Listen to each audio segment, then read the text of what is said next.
I spent my whole quarterly bonus on 30 pounds of smoked brisket for my in-laws. My sister-in-law said it wasn't enough to feed the table. My mother-in-law told me to drive back into town and get something more respectable. So I picked the whole thing up, walked it out to my car, and took it to my own mother's 4th of July cookout instead. 3 hours later, my mother-in-law was screaming into the phone asking where the meat had gone. I answered her with one sentence, and the line went dead silent. I had just set the cooler down on the kitchen tile when it started. My mother-in-law, Diane, took one look inside and told me to take it back.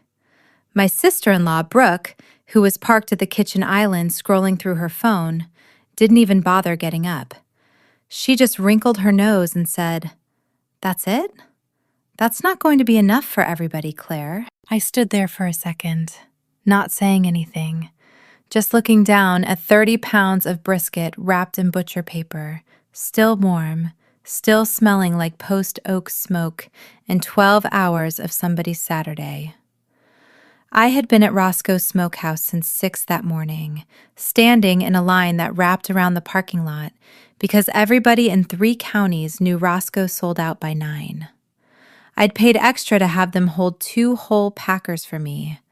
I'd been so pleased with myself in the truck on the way over that I'd turned the radio up. Then I walked through the door, and the first thing anyone said to me was a complaint. That wasn't even the part that got me. The part that got me came about 10 minutes later, when Diane pulled a lawn chair into the middle of the back patio, sat down like she was presiding over a courtroom, and said, "If you're going to bring something, Claire, bring something that actually looks like something. Take this back and get the brisket plate from Central Market instead. We've got company coming tonight." I nodded. I picked the whole cooler back up. I walked straight out to the driveway. My name is Claire. I was 35 years old that summer, working as an accountant for a construction supply distributor out of North Austin. My husband, Nathan, was 3 years older than me. We'd been married 9 years by then. 9 years is a long stretch of a life, and if you'd asked me what I remembered most about it, I don't think I would have said our wedding, or even the day our son was born. I think I would have said the family dinners. From the outside, nobody would have guessed there was anything wrong with Nathan's family. His parents, Diane and Walt, had a nice brick house out in Round Rock with a 2-car garage and a flagpole in the front yard. Nathan was the oldest. His little sister, Brooke, was 29 and still living at home, still unmarried, still treated like she was 14. From a distance, it all looked like a postcard.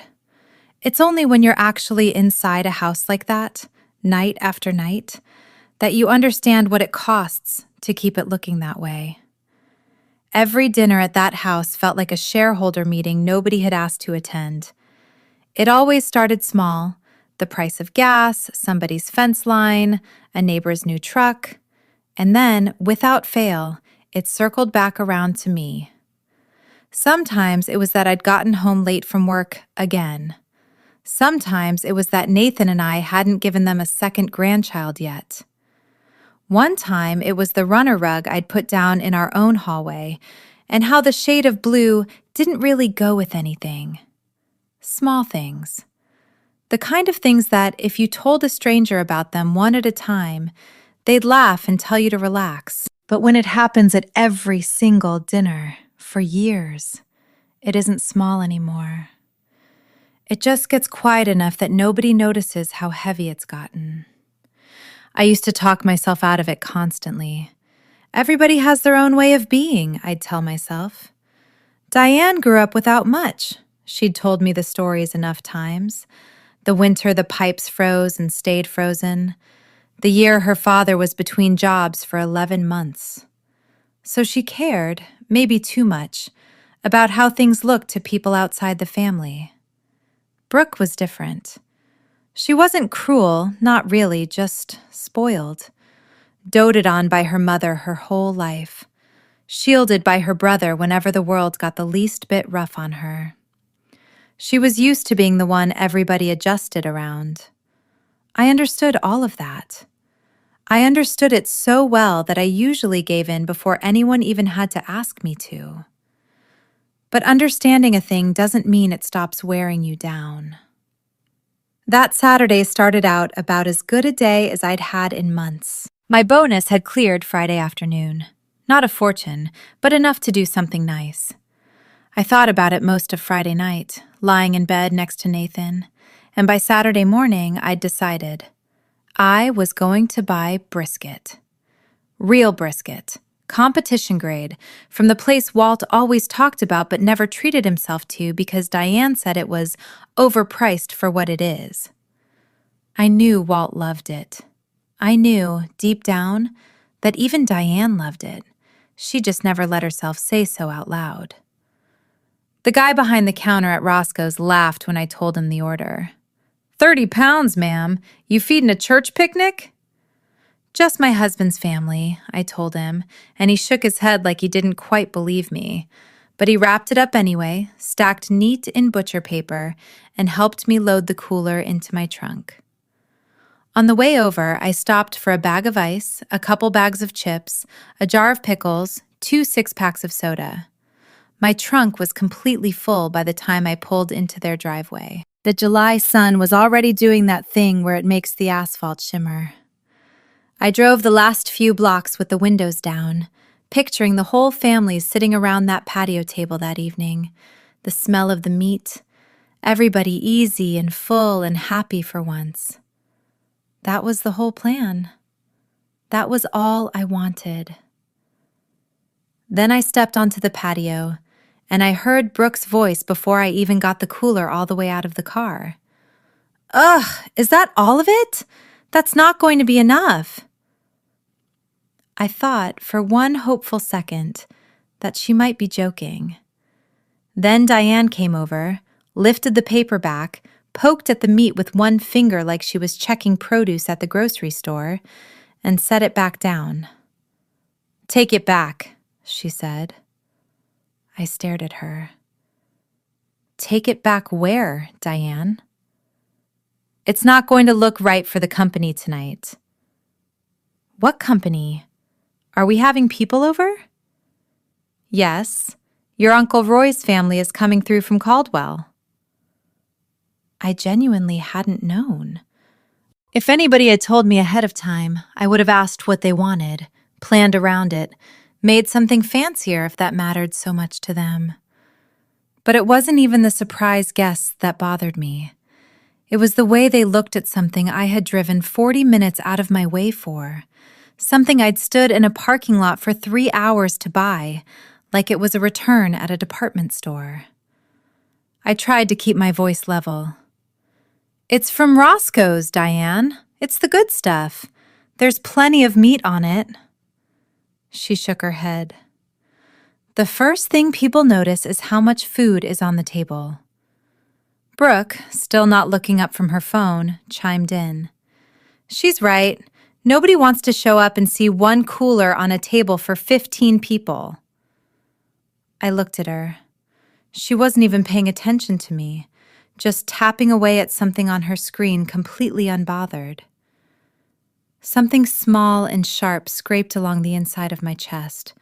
Not painful, exactly.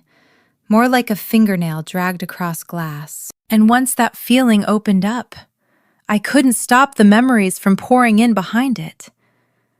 Last month, I'd brought a box of good chocolate truffles from a little shop downtown, and Brooke had made a face and said the brand wasn't anything special.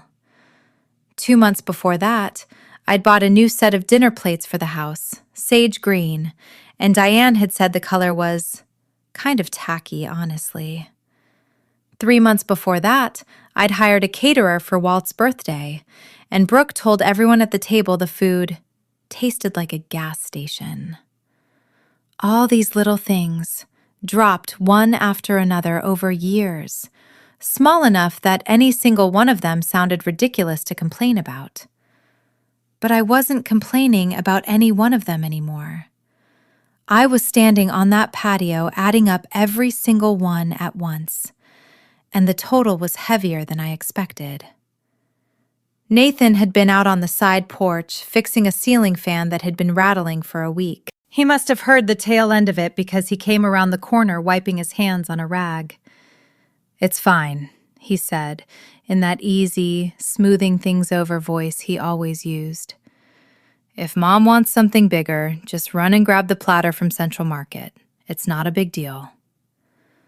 I looked at my husband. He said it gently. He always said things gently. But that particular sentence was the one that finally made something click into place for me. Nobody in that house thought the request was strange. Not one of them. To all three of them, it was the most normal thing in the world to hand a gift back across the counter and ask for a better one. I laughed. Just a small laugh, almost nothing, more air than sound. Diane's head snapped toward me. "What's funny?" "Nothing." I bent down and picked the cooler back up by both handles. It was heavier than I remembered. "You want something bigger? Fine." "Good," Diane said, already turning back toward the house. I carried it straight across the yard to my car. Brooke called after me, not even bothering to get up from her stool. "Get the brisket plate, not the pulled pork! And don't forget the sides this time!" I didn't answer her. I loaded the cooler into my trunk, got in, and backed out of the driveway. I wasn't driving toward Central Market. I wasn't driving toward any store at all. My mother's place was out past the county line, a low ranch house with a tin roof, sitting right along a slow little creek lined with cottonwoods. It took me almost 35 minutes to get there, and I spent most of that drive with the windows down, not really thinking about anything, just letting the wind do something to clear my head out. When I pulled up, my mother, Joyce, was out in her garden in her old straw hat, picking green beans into a bucket. She looked up when she heard my car, and her eyebrows went up when she saw me hauling a cooler that size out of the trunk by myself. "What in the world is that? Looks heavy." I set it down on the porch steps and popped the lid. The smell of smoked brisket rolled out into the yard, and my mother's eyes went wide. "Lord have mercy, Claire." I sank down onto the porch steps next to the cooler. My shirt was stuck to my back with sweat, and my hands were shaking a little, though I couldn't have told you if it was from the heat or something else. My mother watched me for a long moment before she asked what was wrong. So I told her. All of it, start to finish, not adding anything, not leaving anything out either. She listened without interrupting, which was one of the things I loved most about my mother. She never rushed in with advice before she'd actually heard the whole story. When I finished, she sat quiet for a second. Then she stood up, walked into the kitchen, and came back out with her biggest stock pot. "Let me call your Aunt Peggy and your Uncle Hank. Tell them to come on over." I blinked at her. "What for, Mom?" 30 pounds of brisket, Claire. You think the two of us are going to eat on that till Thanksgiving?" I laughed for the first time all day. It felt strange coming out of me, like a muscle I hadn't used in a while. Within the hour, my mother's yard had turned into something out of a county fair. Aunt Peggy showed up with a big bowl of coleslaw and 2 loaves of white bread. Uncle Hank came rolling in with a case of beer balanced on his shoulder and immediately started fussing with the propane burner for the beans. My cousin Tyler, who lived just up the road, heard about it from his mother and rode his bike over still wearing his work boots, offering to help slice the meat. Somebody put on an old speaker and country radio started drifting out over the yard. Laughter kept spilling out from every direction. Nobody, not one single person, asked whether the brisket was big enough or good enough or fancy enough. The only question anybody asked all afternoon was whether we had enough barbecue sauce to go around. I was standing at the folding table slicing the point off one of the Packers when my phone buzzed in my back pocket. It was Nathan. I looked at the screen for a few seconds before I answered. "Claire, where's the meat?" It was Diane's voice, not Nathan's, sharp and fast, like she'd grabbed the phone right out of his hand. I glanced over at the smoker my uncle had dragged out of his truck bed, already going, coals glowing under a fresh rack of ribs somebody had thrown on for good measure. "I took it somewhere it'd actually be appreciated, Diane."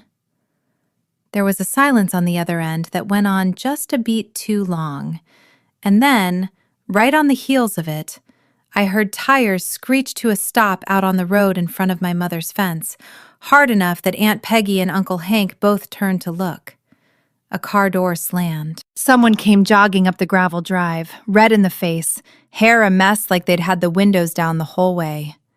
It was Nathan. He stopped just inside the gate, chest heaving a little, and looked around at the whole scene. My mother turning beans on the stove through the open kitchen window, Aunt Peggy setting out paper plates, Uncle Hank standing over the smoker with tongs in one hand and a beer in the other, Tyler laughing about something with his mouth full. For a second, he just stood there and stared, like his brain hadn't caught up to what his eyes were showing him. His gaze finally landed on me. It wasn't an angry look. It wasn't even really a hurt look. It was more like the look of a man realizing, all at once, that something had gotten a whole lot bigger than he'd planned for. "Why'd you bring it all the way out here?"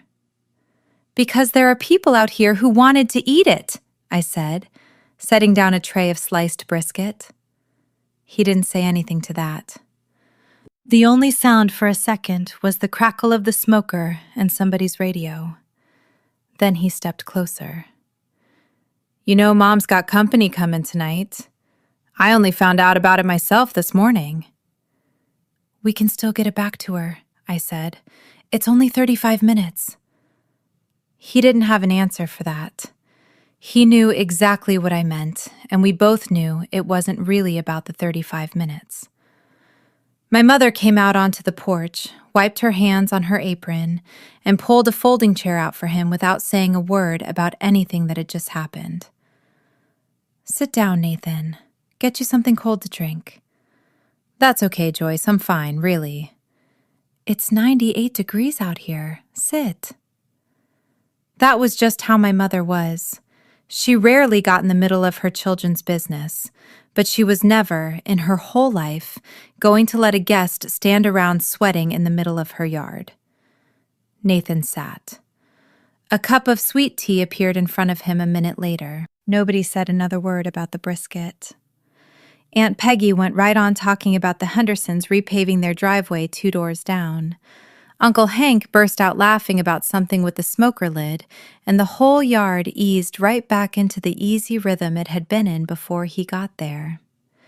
That easiness was exactly what seemed to be eating at Nathan.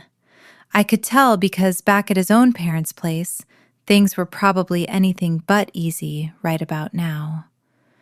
His phone buzzed once in his pocket, then again, screen lighting up and going dark in a steady rhythm. I knew who it was without asking. After a minute, he got up. "Can we talk for a second, just outside?" I followed him. We ended up standing under the big cottonwood near the fence line, the creek running slow and quiet just beyond it, a few ducks paddling by like none of this was any of their concern. He let out a long breath. "What you did back there? That was a lot, Claire." I kept my eyes on the water. "You think so? They've got people coming. What's that got to do with me?" He didn't answer right away. I don't think he'd expected me to say it like that, flat, not raised, not shaking, just clear. He lowered himself onto the edge of the bank. "I know you're upset." "Do you? Did you just figure that out today, Nathan? Or have you known for a while and just decided it was easier not to say anything?" He opened his mouth and then closed it again.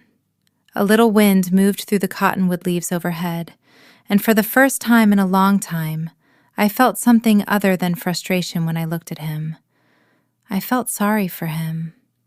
He was, underneath everything, a genuinely decent man. He'd just grown up in a house that put keeping the peace above almost everything else, and when trouble came knocking, his whole instinct was to smooth it, soften it, wait it out, hope it passed on its own. The trouble was, that patience of his never actually made the problem disappear. It just handed the weight of it to whoever was standing closest to him, usually me. "Nathan," I said, "if I bought you a gift and then spent the whole time you opened it telling you everything wrong with it, how would that feel?" He gave a short, tired laugh. "Bad. Obviously bad."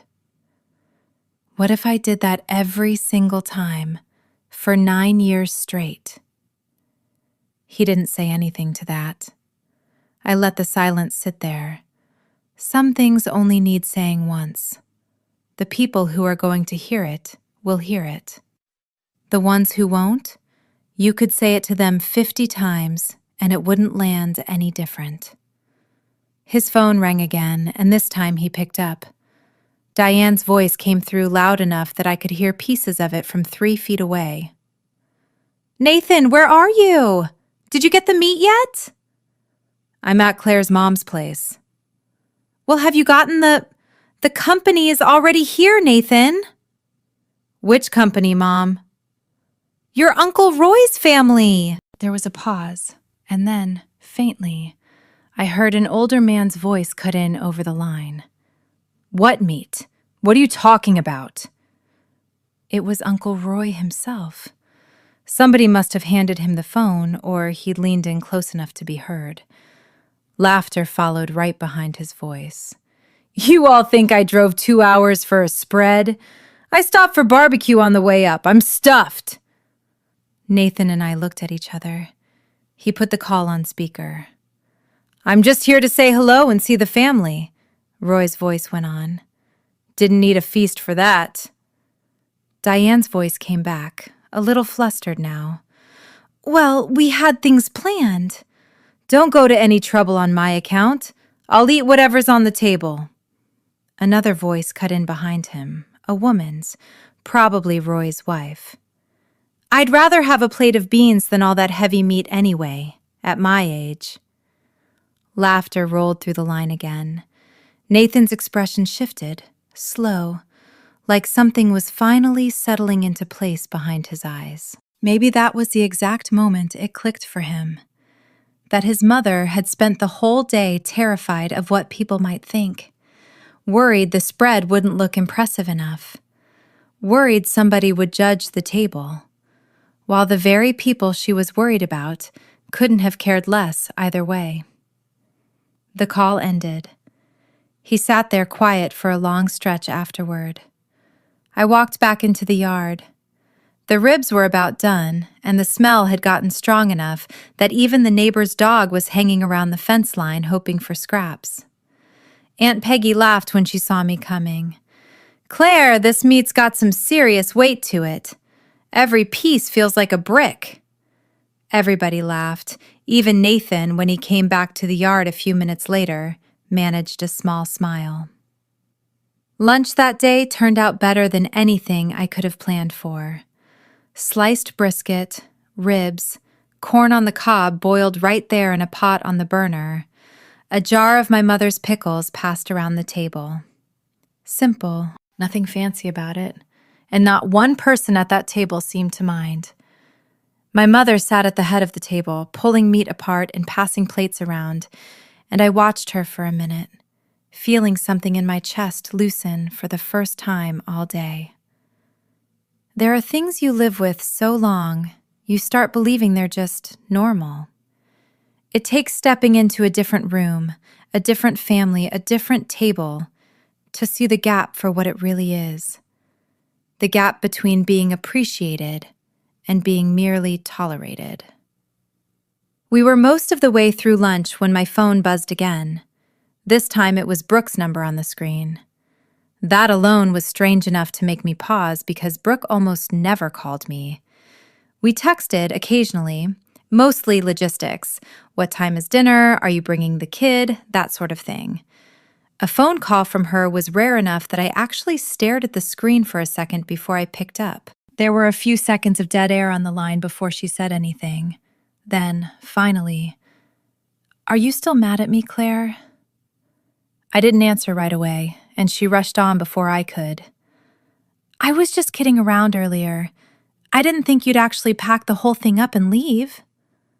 "You didn't think I'd take it seriously," I said, watching the cornfield across the road ripple a little in the breeze.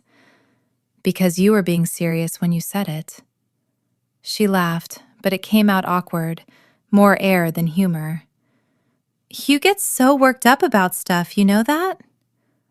I didn't say anything back, mostly because I honestly wasn't sure myself whether what I was feeling that afternoon was hurt or just plain exhaustion, the kind that comes from being so tired of explaining yourself that you stop wanting to try.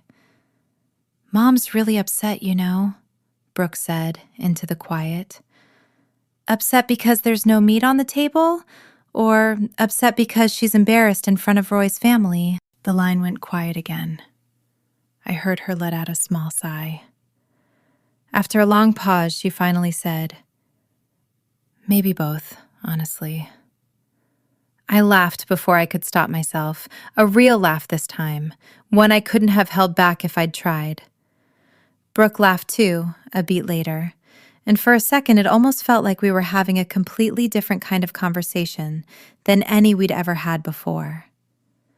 Right before she hung up, she asked, out of nowhere, "Claire, do you hate me?" "No." "Seriously?" I always figured you probably did. For a while now. "You only end up hating somebody," I told her, "if you still care what they think." She didn't say anything else after that. The call ended. The rest of the afternoon passed easy and slow. Around 4, Nathan came to find me by the smoker, keys already in his hand, standing there a minute like he was working up to something. "You coming home tonight?" I looked at him. "Do you want me to?" He gave me a tired half smile. "I want you to. I've just got a feeling you don't want to yet." I didn't. I told him so, gently as I could manage, and he nodded like he'd expected that answer all along. He drove back into town alone. I stayed out at my mother's until the sun started dipping low and orange over the cottonwoods, until the last of the ribs were gone, and Uncle Hank had told the same fishing story twice. It was close to 9 when my own phone rang again, this time with Nathan's name on the screen, and something in the tone of his voice the moment I picked up told me this wasn't about brisket anymore. "Claire, it's Dad. You need to come." My stomach dropped straight through the floor. What happened? He got dizzy after dinner, sat down hard in his chair and couldn't really get back up on his own. Mom's freaking out. I already called the clinic. Somebody's coming. I was already moving before he finished the sentence, keys in hand, saying a fast goodbye to my mother, who just nodded and told me to drive careful. The whole way back into Round Rock, I kept telling myself it was probably nothing. Heat exhaustion, maybe. A blood sugar dip. Something that would resolve itself with a glass of juice and a little rest. But underneath that, a colder thought kept surfacing. Nobody in that house had eaten a proper meal all day. Everybody had been too wound up about the cooler, the company, the appearances, to sit down and actually take care of themselves. When I got there, Walt was stretched out on the living room couch, a damp towel across his forehead, Diane hovering over him, wringing her hands, Brooke standing near the doorway, looking pale and useless in the particular way people look when they've never had to handle an actual emergency before. Walt's voice, when he spoke, was thin. "I'm fine. Just got a little lightheaded is all." I sat down on the edge of the couch beside him.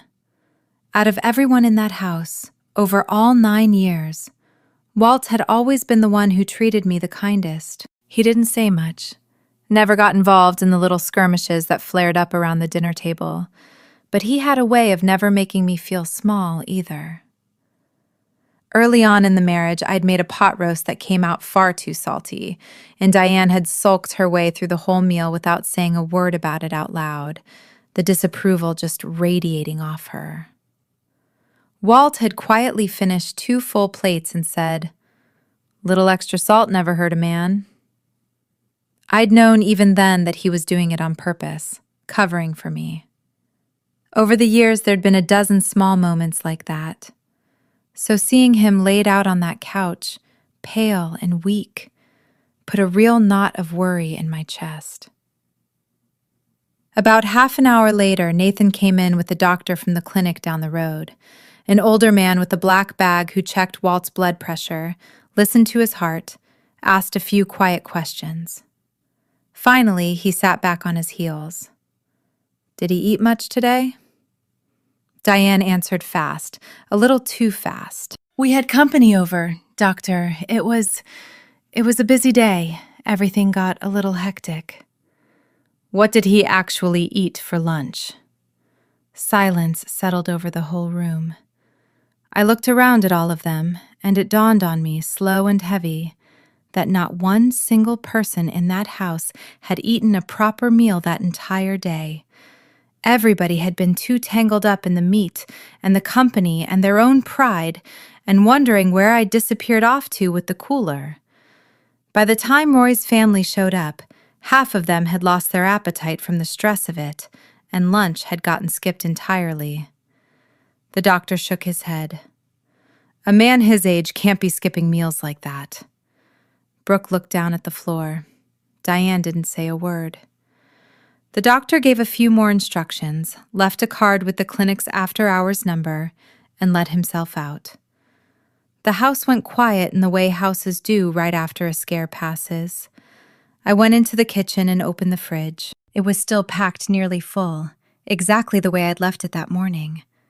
Vegetables, a carton of eggs, the sodas I'd bought, a bag of limes for nothing in particular. The only thing actually missing was 30 pounds of brisket. I put a pot of water on the stove and started pulling together a simple chicken and rice soup, the kind my own mother used to make whenever anybody in our house was under the weather. Brooke followed me into the kitchen and stood in the doorway a good long while before she finally spoke.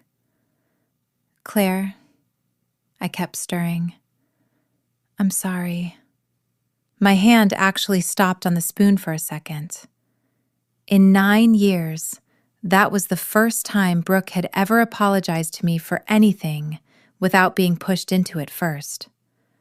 I turned to look at her. Her head was down and there wasn't anything performed about it. No eye roll waiting in the wings, no smirk. Just plain guilt, written straight across her face. "Sorry for what?" I asked. "The meat?" "I actually thought the brisket looked fine," she admitted. "Really? Then why'd you pile on with the criticizing?" She looked embarrassed, shifting her weight. "Mom started it. I don't know, I just went along." I let out a short laugh. "You're 29 years old, Brooke. Somebody else starts something ugly, you don't have to go along with it." Her face went red. I don't think anybody had spoken to her that plainly in a long time, maybe ever. I ladled the soup into a bowl, set it on a tray. "Take this up to your dad." She picked up the tray, made it a few steps toward the stairs, then turned back. "Do you actually think I'm annoying? Like, genuinely?" That one caught me off guard enough that I laughed for real, loud enough it filled up the whole kitchen. "If you have to ask, Brooke, you probably already know the answer." She stood there stunned for a second. Then, slowly, she started laughing too. A different laugh than her usual one, without any of that spoiled, put-upon edge to it. That night passed quiet after that. Roy's family had already left by early evening. Walt felt better once he'd gotten some soup in him. Around 9, the 4 of us, me, Nathan, Diane, and Brooke, Ended up out on the back patio, nobody saying much of anything. Nobody brought up the brisket directly, but everybody in that yard knew it was still sitting there, unfinished, between us. Diane sat in one of the plastic patio chairs, glancing over at me every so often and then looking away again, like she wanted to say something and couldn't quite find the door into it. It was only after Brooke went back inside to check on Walt that she finally spoke. "Are you still angry with me?" I was a little surprised because Diane almost never started a conversation like that, almost never went first. I set my tea down. "No, Diane, honestly." I looked at her properly under the yellow patio light. Her face looked more tired than usual, more lined. Maybe from the scare with Walt, maybe from something older than that. For a second, I thought of my own mother, of everything she'd carried raising us on her own for a stretch, and something in me softened without my really meaning it to. "I'm not angry," I said again. "Then why'd you take the meat and go?" I thought about that for a second before I answered, because in that moment I was still, honestly, a little hurt. Diane looked down at her hands. Crickets had started up somewhere out past the fence. "I've been sitting here thinking about it since this afternoon," she said slowly. "I know you meant well by it. I know that." She paused. "When I was a girl, things were hard, real hard. You know some of that already." I nodded. She'd told me pieces of it before over the years, usually in passing. The winter with no heat, her father out of work most of a year, wearing her older cousin's coats until they fell apart at the seams. "Every time we had company over," she went on, "I was always terrified somebody would think we didn't have enough. Even one chicken had to be the biggest one on the shelf. Even a watermelon had to be the best-looking one at the stand. It got into me. Became a habit I never really shook." Her voice trailed off toward the end of it. "Maybe I worry too much what people think," she said finally. I looked at her for a long moment. It was the first time in 9 years I'd heard her talk about herself like that. Not lecturing, not correcting, not managing the room. Just being honest about something that had shaped her whole life. Something shifted in how I was seeing her, sitting there in that plastic chair. She wasn't just my mother-in-law in that moment. She was a woman who'd spent so many decades afraid of not having enough that she'd sometimes forgotten to notice what she already had right in front of her. That was exactly the moment the phone rang inside the house. Brooke came jogging back out onto the patio a second later. "Mom, it's Uncle Roy calling back." The name alone changed the air on that patio instantly. Diane's whole posture straightened. Even Walt, who'd wandered out a few minutes earlier with a blanket over his shoulders, sat up a little straighter in his chair. I was a bit confused, since as far as I knew, Roy, Walt's much younger brother, hadn't set foot in that house in years. Word around the family was that he'd been living out in Amarillo the last while, working construction, keeping mostly to himself. Diane took the call. At first, she just made small sounds of agreement. "Mm-hmm, yes, okay." But gradually her face lost color, the phone trembling faintly in her hand. "Is that true?" she said. Everyone on the patio went dead still, all eyes on her. After another long minute, the call ended, and Diane sank back into her chair like her legs had simply stopped holding her up. "What is it, Mom?" Brooke pressed. "What'd he say?" Diane looked over at Walt. "Walt, it's the land. The old place out past Caldwell." The whole patio went silent. She swallowed hard and made herself get the rest of it out, one careful word at a time. They're buying it. Eminent domain. For the new highway loop. The tea mug in Walt's hand slipped and cracked against the concrete. Nathan, who'd been leaning quiet against the porch rail this whole time, shot upright the second he heard the number Roy had apparently just given his mother. $4 million, Nathan said, almost without meaning to say it out loud. Nobody spoke. Somewhere out past the fence, the night insects kept right on going, oblivious. The ceiling fan inside kept turning, its blades whispering through the open window. For a second, none of that mattered to any of us anymore. $4 million. To some people, that number is just an abstraction, a string of zeros on a screen. But sitting on that patio, it felt like a sudden gust of wind that had just blown the top clean off a house that had, up to that point, felt reasonably calm. Walt braced a hand on the arm of his chair. $4 million? Are you certain, Diane? She nodded. Roy just came from the county office himself. Said it's official. Brooke's mouth had actually dropped open. That much, Mom? Oh my God. She sat back hard in her chair, fanning herself with one hand like the news itself had generated its own heat. I watched everybody's face shift through a different reaction, one after another. Walt looked like a man who genuinely couldn't believe what he'd just heard. Diane looked overwhelmed, almost frightened by it. Brooke looked thrilled, practically glowing. Nathan had gone quiet, staring off at nothing, already somewhere deep in his own head. And me, I found myself thinking, of all things, about that piece of land itself. 20-some acres out past Caldwell that had sat mostly forgotten for over 2 decades. Weeds cleared off it maybe twice a year, more trouble to maintain than it was worth.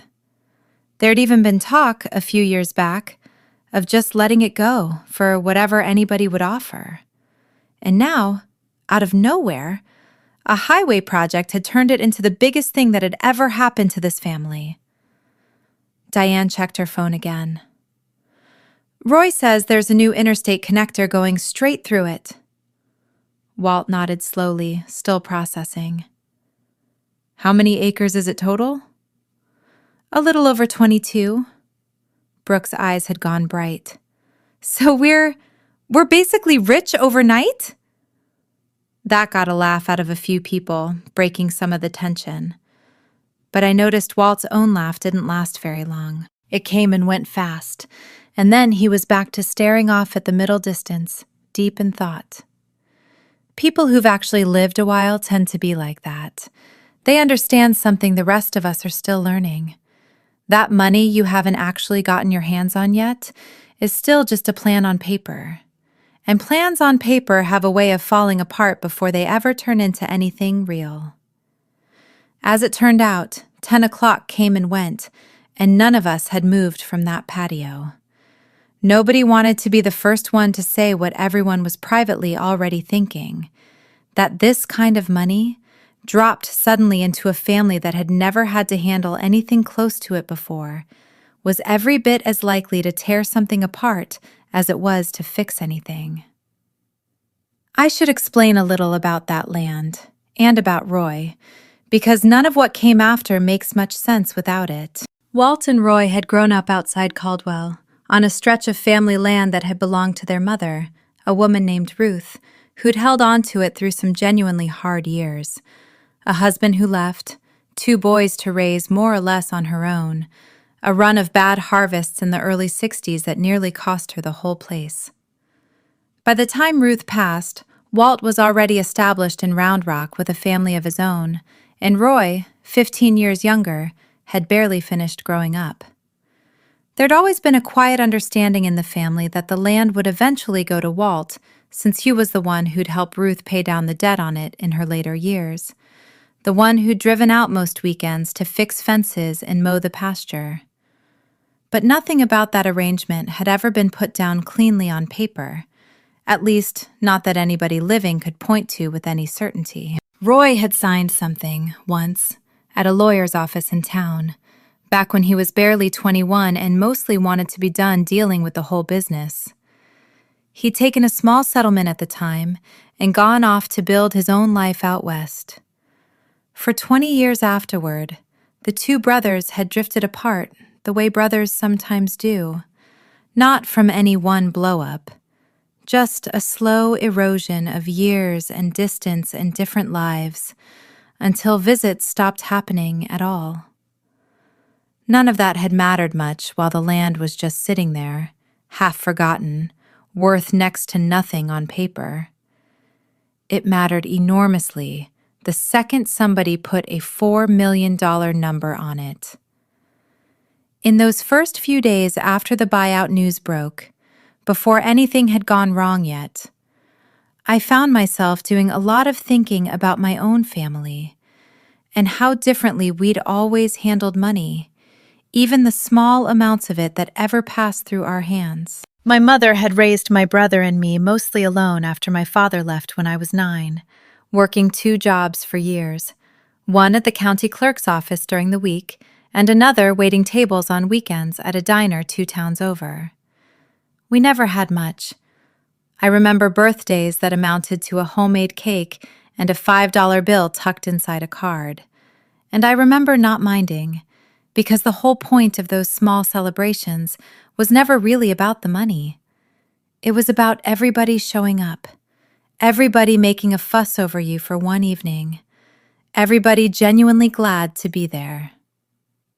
I mentioned some of this to a coworker of mine, Priya, over lunch one Tuesday that week, mostly because I needed somebody outside the situation to talk it through with, somebody who wasn't going to have an emotional stake in whatever I said.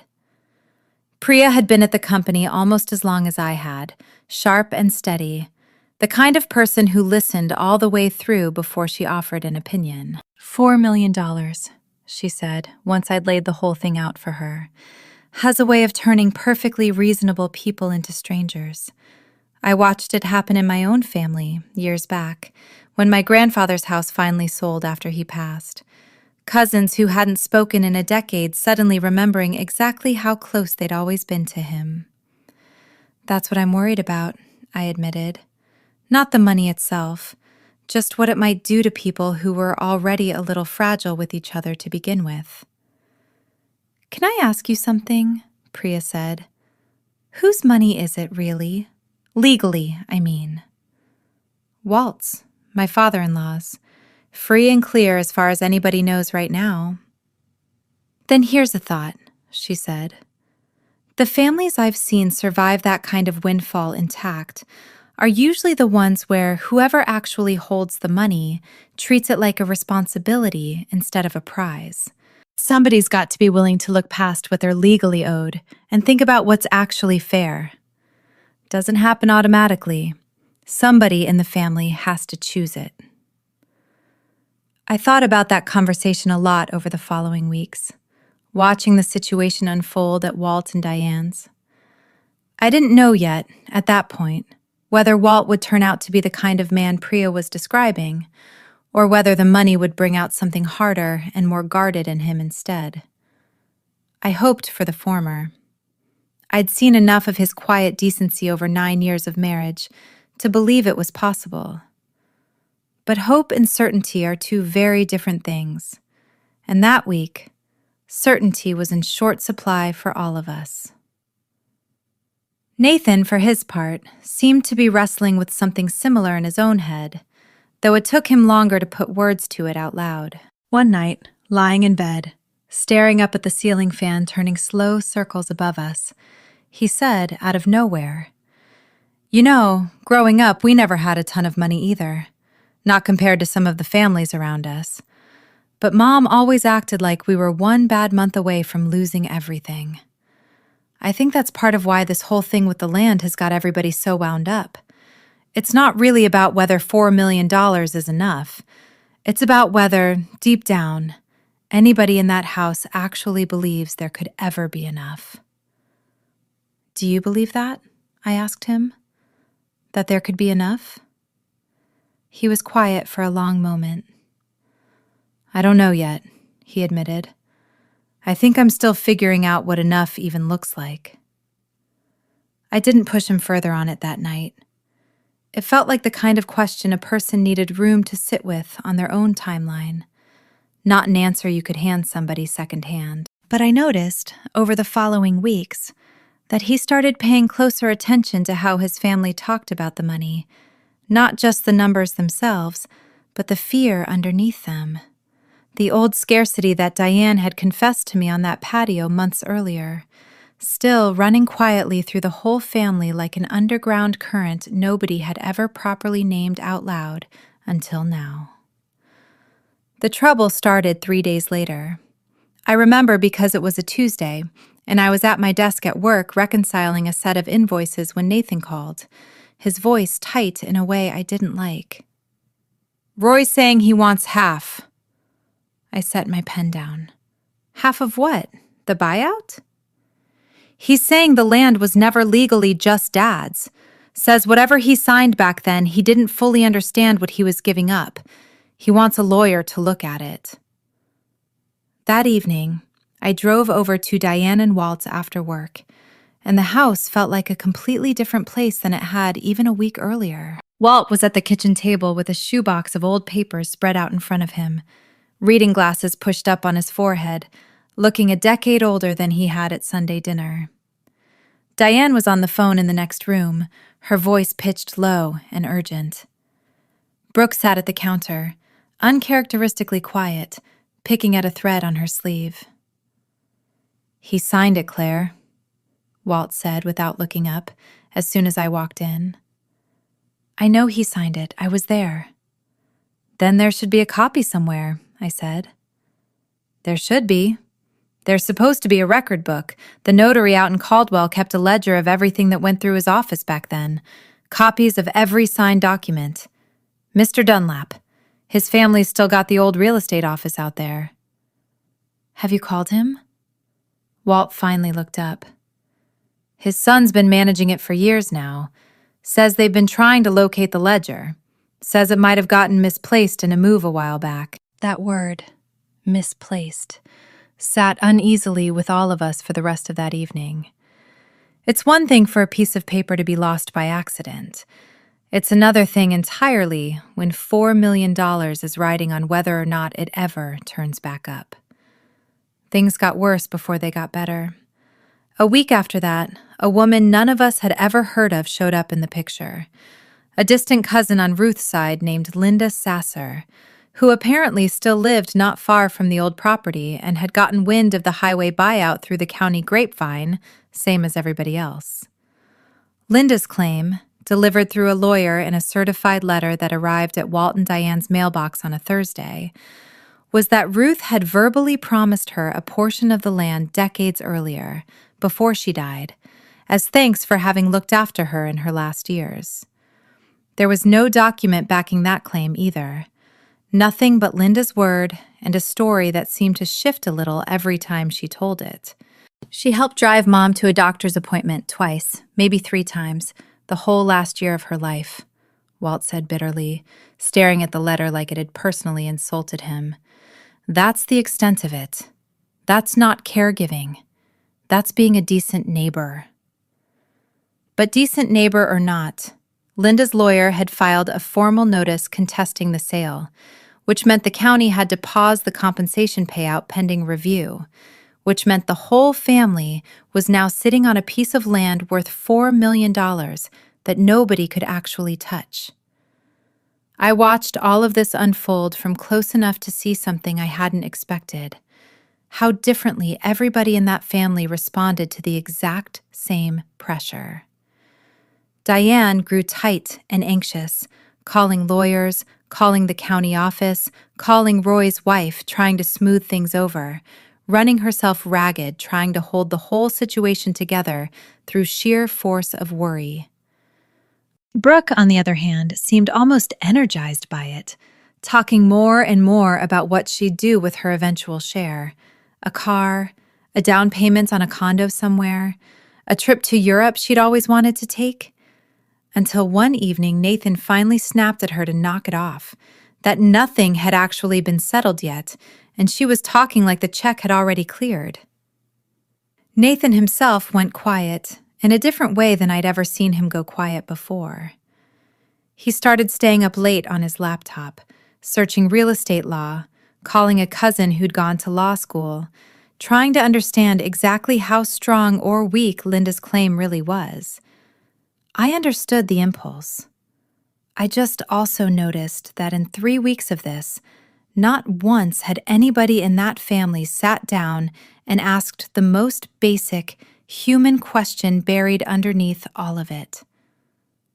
What did Roy actually want underneath the money? I found out the answer to that by accident on a Sunday afternoon about a month into the whole mess, when Walt asked me to drive him out to Caldwell to look at the old real estate office in person. Diane had a headache and didn't want to go. Nathan was tied up with something at work, and Brooke, predictably, wasn't interested in a 2-hour round trip that didn't involve anything exciting. So it was just me and Walt in my car, heading out past the edge of town where the strip malls gave way to open pasture, and the highway signs started counting down the miles to Caldwell. "You don't have to do this," Walt said about 20 minutes in, staring out the window. "Drive me out here, I mean. It's not really your fight." "It's Nathan's family," I said. "That makes it close enough to mine." He was quiet for a minute. Then, unprompted, he started talking, in a way I'd genuinely never heard him talk before, about growing up out on that land with Roy, about how different their childhoods had actually been despite sharing the same house, Walt already halfway to being a grown man by the time Roy was still learning to ride a bike. About how much of the responsibility for their mother had fallen on Walt simply because he was the one who was there, old enough, present enough, while Roy was still a kid discovering the rest of the world existed outside of Caldwell. "I don't think he ever felt like he got a real say in any of it," Walt admitted, low, almost to himself. "The land, I mean. He was 21. Somebody put papers in front of him and told him it was for the best, and he signed, because what did a 21-year-old know about fighting a lawyer in a small town? Do you think that's what this is really about? Not the money?" Walt was quiet for a long stretch of highway. "I think," he finally said, "that money's just the thing that finally gave him a reason to say something he's been sitting on for 30 years. We got to Caldwell a little after 2. The old Dunlap real estate office sat on the corner of the town square, a squat brick building with a hand-painted sign that hadn't been touched up in a couple decades. Inside, a young man in his early 20s was behind the front desk, looking a little frazzled, going through a filing cabinet that clearly hadn't been organized in years. "Mr. Dunlap's out on a showing," the young man said, glancing up. "I'm Cody. I help out around here. You looking for something specific?" Walt explained, patient and calm despite everything, about the old ledger, the notarized record from decades back. Cody's expression flickered, just for a half-second, something passing behind his eyes that I noticed even if Walt, focused on his own explanation, might have missed it. We've been trying to track that one down," Cody said, a little too quickly. "It's around here somewhere. Old records room's a mess, honestly." We left 20 minutes later without anything to show for the trip, but on the drive home I kept thinking about that flicker on the young man's face. It hadn't looked like confusion. It had looked, if anything, like guilt. Somewhere in the middle of all that worry, Walt did something that ended up mattering more than any of us realized at the time. He started going through the rest of the shoebox, not just the papers relevant to the land dispute, but everything in it. Decades of accumulated odds and ends nobody had ever bothered sorting through properly. Old photographs with soft, rounded corners. A handful of letters tied together with a faded ribbon. A church bulletin from 1961, yellowed and brittle, with a hand-drawn illustration of the very building that would, a year later, get its roof replaced with Ruth's grandson's compensation money. He invited me over one evening that August to help him go through it, mostly, I think, because Diane found the whole exercise too emotional to sit through, and Nathan was tied up at work. We sat at the kitchen table with a pot of coffee between us, and Walt walked me through photograph after photograph. His mother as a young woman, startlingly pretty, standing in front of a much smaller, much shabbier version of the farmhouse that used to sit on the land. A photo of Walt himself as a boy of maybe 10, squinting into the sun holding a fishing pole nearly as tall as he was. A much later photo, Roy as an infant, Ruth holding him on the porch steps, exhausted but smiling in that specific way new mothers smile when they're too tired to fully perform happiness, but too in love with the baby not to mean it anyway. "She had it hard," Walt said, turning one photograph over in his hands, studying the faded ink on the back where somebody, presumably Ruth herself, had noted the date. "Harder than I think either of us kids ever really understood at the time. You don't see it as a child. You just see your mother, tired, doing what needs doing, and you assume that's just what mothers are like." He pulled one of the letters loose from its ribbon and unfolded it carefully, the paper soft and worn at the creases. "This one's from my grandmother, actually, Ruth's mother. Written the year Roy was born." He scanned it for a second, then read a portion aloud, his voice going a little unsteady partway through. "You are doing a fine job with those boys, Ruthie, even on the hard days, especially on the hard days. A mother's work rarely gets thanked the way it should, but I want you to know I see it, even from all the way out here." He set the letter down gently on the table, staring at it for a long moment. "I never knew this letter existed," he admitted. 40 years, and I never knew my grandmother wrote her that." "What made you go looking through all this now?" I asked. He thought about it before answering. "I think," he said slowly, "I wanted to remember who we're actually fighting about all this for. It gets easy to lose sight of that when lawyers and hearing dates get involved. This isn't really about a highway project or even about the money, not underneath it. It's about a woman who worked herself half to death, keeping 2 boys fed and a roof over their heads, and whether her sons can manage to honor that without tearing each other apart over what's left of it." I didn't have a response for that right away. We sat there a while longer, working through the rest of the box in a companionable quiet, setting aside anything that looked worth keeping, photographs, letters, an old recipe card in Ruth's careful handwriting, for a peach cobbler that Diane, once she saw it later that week, immediately declared she'd be making for the church rededication the following spring, whether anybody objected or not. Before I left that evening, Walt handed me one of the photographs, the one of Ruth on the porch steps holding baby Roy. "Keep this one, if you want. Feels right that you should have a piece of this too, considering everything." I kept that photograph. It sat propped on my desk at work for months afterward, a quiet reminder, whenever the whole situation started feeling too tangled and stressful to make sense of what all of it had actually been about from the very beginning. 2 more weeks passed, and the family didn't get any closer to a resolution. They just got better at avoiding each other over it. Diane called me almost daily now, not so much for advice as for somewhere to put all the worry that had nowhere else to go. Nathan spent most evenings on the phone with his lawyer cousin, coming away each time with a slightly different theory about how strong Linda Sasser's claim really was. Sometimes convinced it would collapse under the first real scrutiny, other times convinced the delay alone could drag on for a year and cost more in legal fees than anybody wanted to think about. Roy, for his part, had gone quiet after that first phone call, which somehow felt worse than if he'd kept pushing.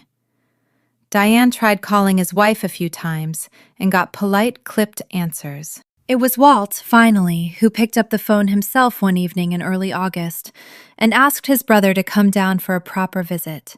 Face to face, no lawyers in the room, just the two of them and whoever else wanted to be there. Roy agreed. I think, honestly, everybody was a little surprised he did. He showed up on a Saturday afternoon in a truck that had seen better decades, alone. His wife had stayed back in Amarillo, which Diane took as either a good sign or a bad one, depending on which hour of the day you asked her. Roy himself looked older than I'd pictured him, weathered in the particular way of a man who'd spent a life doing outdoor work. A gray-streaked beard, a limp he tried not to favor too obviously. He stood at the end of the driveway for a good long minute before he came up the walk, like he was working up the nerve. Walt met him at the door. For a second, neither of them said anything at all. Then Walt just said, "Come on in, Roy," plain as that, and stepped back to let him through. Dinner that night was tense in a way I hadn't experienced even during the worst of the brisket business weeks earlier. There was a careful politeness to it, everybody choosing their words like they were picking their way across a frozen pond, testing each patch of ice before putting their full weight down. Brooke, to her credit, kept unusually quiet, which I think even she understood was the smartest thing she could do in that particular room. It was Diane, of all people, who finally cracked the surface of it. Partway through the meal, she set down her fork and looked straight across the table at Roy. "I want to say something, and I want to say it now, before this goes any further." Her voice shook a little, but she pushed through it. "I always thought all these years that you just didn't care to visit, that the distance was something you chose. I never once thought maybe you felt like you'd been pushed out." Roy's jaw tightened. For a second, I thought he might get up and leave the table entirely. Instead, he set his own fork down, slow and careful, and looked at his older brother. "I signed that paper because I was 21 years old and scared, Walt. Everybody in that lawyer's office made it sound like the simplest, most obvious thing in the world. Like there wasn't even a decision to make. I drove off that same week, and I told myself I didn't care. Told myself that for about 30 years, if you want to know the truth of it." "I never meant for you to feel pushed out," Walt said, low. "I know you didn't mean it," Roy said. "That doesn't mean it didn't happen." Nobody said anything for a long moment. The only sound was the hum of the window unit laboring against the August heat outside. Finally, Roy went on, quieter now. "This isn't really about the money, if you want to know the truth. I don't even know what I'd do with $2 million. I've got a truck that runs and a house that's paid off, and that's about as much as I ever wanted out of life." He looked down at his plate. "I think I just wanted somebody in this family to finally admit that what happened back then wasn't fair to me. That's all I ever really wanted.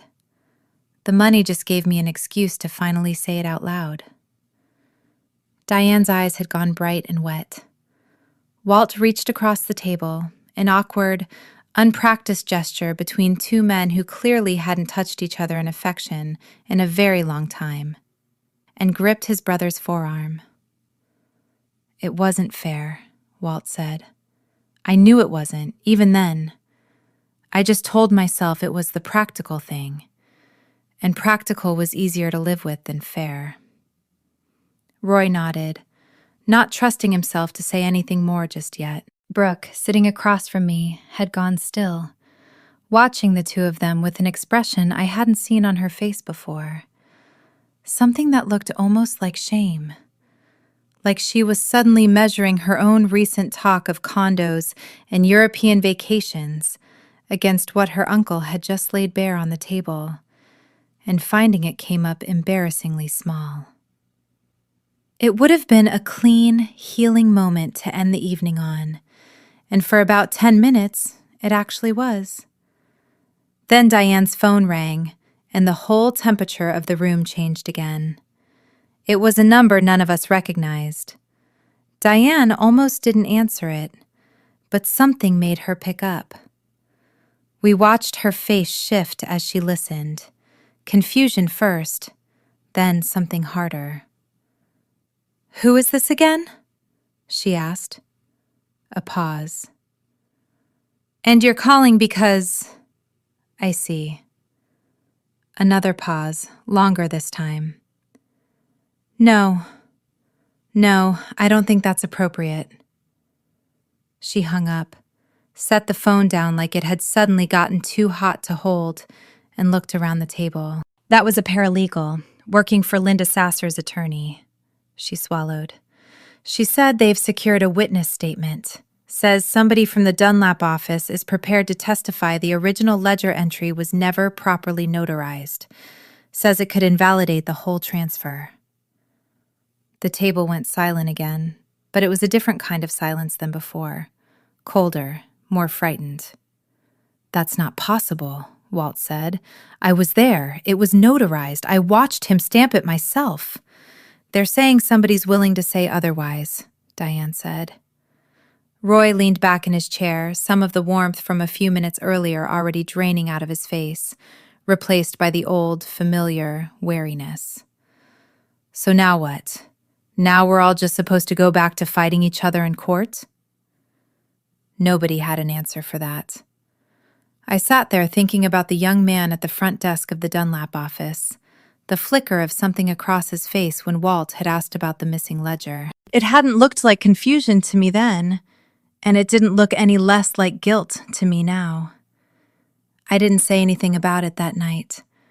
I wasn't sure yet what I'd actually seen, or whether it meant anything at all. But I couldn't shake the feeling that whatever was about to happen with that land, it was going to come down, in the end, to whether one particular young man decided to do the easy thing or the honest thing. The weeks that followed put a strain on more than just the family finances. They put a strain on my marriage, too, in ways I hadn't fully expected.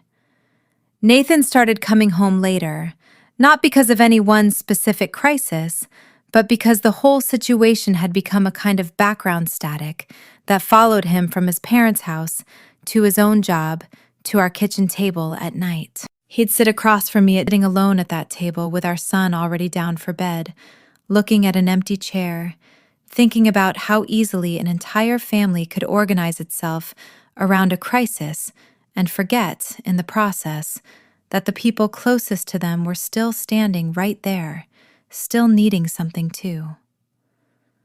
I brought it up to him once, carefully, on the Thursday night in early September. "I feel like I'm losing you to this, a little." He looked genuinely startled by that. "Claire, I'm right here." "Your body's right here," I said. "The rest of you has been out at Caldwell for about a month now." He didn't argue with me. That, more than anything, told me he already knew it was true. He reached across the table and took my hand, and for a minute, neither of us said anything else. Then he said, quiet, "I don't know how to just let it go, though. It's my dad. It's my family falling apart in real time." "I'm not asking you to let it go," I told him. "I'm asking you to remember there's a family sitting right here, too." He nodded slowly, and something in his face shifted, not all at once, not dramatically, but enough that I noticed it. Over the following days, he started doing something I hadn't seen him do in years, setting a hard stop on the calls, telling his mother gently but firmly that he'd talk to her tomorrow, that tonight was for us. It wasn't perfect. He slipped back into old patterns more than once, but it was a start. And after 9 years, I'd learned to recognize the value of a start when I saw one. Meanwhile, the situation with Linda Sasser's claim ground forward with the particular grinding slowness that seems to define anything that goes through a county legal process. there was a preliminary hearing scheduled for the second week of September where both sides would present what evidence they had, and the county would decide whether the compensation payout should stay frozen pending a fuller review or whether it could proceed while the ownership dispute got sorted out separately. Walt insisted on attending in person, against Diane's protests that the stress wasn't good for his heart. "I've buried myself in that shoebox of old papers for a month, Diane," he told her. "I'm not staying home while somebody decides the fate of my mother's land without me in the room." We all went in the end. Me, Nathan, Diane, Walt, Brooke, and even Roy, who drove down from Amarillo the night before and stayed at a motel just outside Caldwell rather than impose on anyone. The county building was a squat, unglamorous structure with fluorescent lighting and rows of folding chairs. Nothing like the courtroom dramas on television. Linda Sasser sat on the opposite side of the aisle with her lawyer, a sharp-suited man who looked entirely too polished for a town the size of Caldwell. Linda herself was an older woman, maybe 70, with a nervous habit of smoothing her skirt over and over, and something about her didn't quite match the confident narrative her lawyer had apparently built for her. She kept glancing sideways at her own attorney like she needed reassurance before every sentence. The hearing officer, a tired-looking woman with reading glasses perched low on her nose, ran through the preliminary matters briskly. Linda's lawyer stood and made his case. That the original 1994 transfer of the property from Ruth's estate to Walt had never been properly notarized, that a witness was prepared to confirm the ledger entry had been backdated, and that pending a full investigation, the compensation should be held in escrow rather than released to any party. "And who is this witness?" the hearing officer asked. The lawyer hesitated, just slightly, before answering. "A former employee of the Dunlap real estate office, familiar with their record-keeping practices at the time." "Do you have a signed affidavit from this witness?"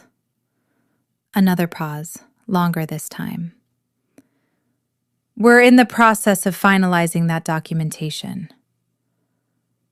The hearing officer's expression didn't change much, but I caught the small flicker of skepticism cross her face before she made a note and moved on. Walt's attorney, a heavy-set, unhurried man named Sam Delgado, who Nathan's cousin had recommended, stood next and laid out what evidence they did have. Walt's own recollection, corroborated by two elderly neighbors who remembered attending the signing at the Dunlap office back in 1994, and a partial receipt for the notary's fee that Walt had, almost miraculously, found tucked inside an old cigar box in his garage.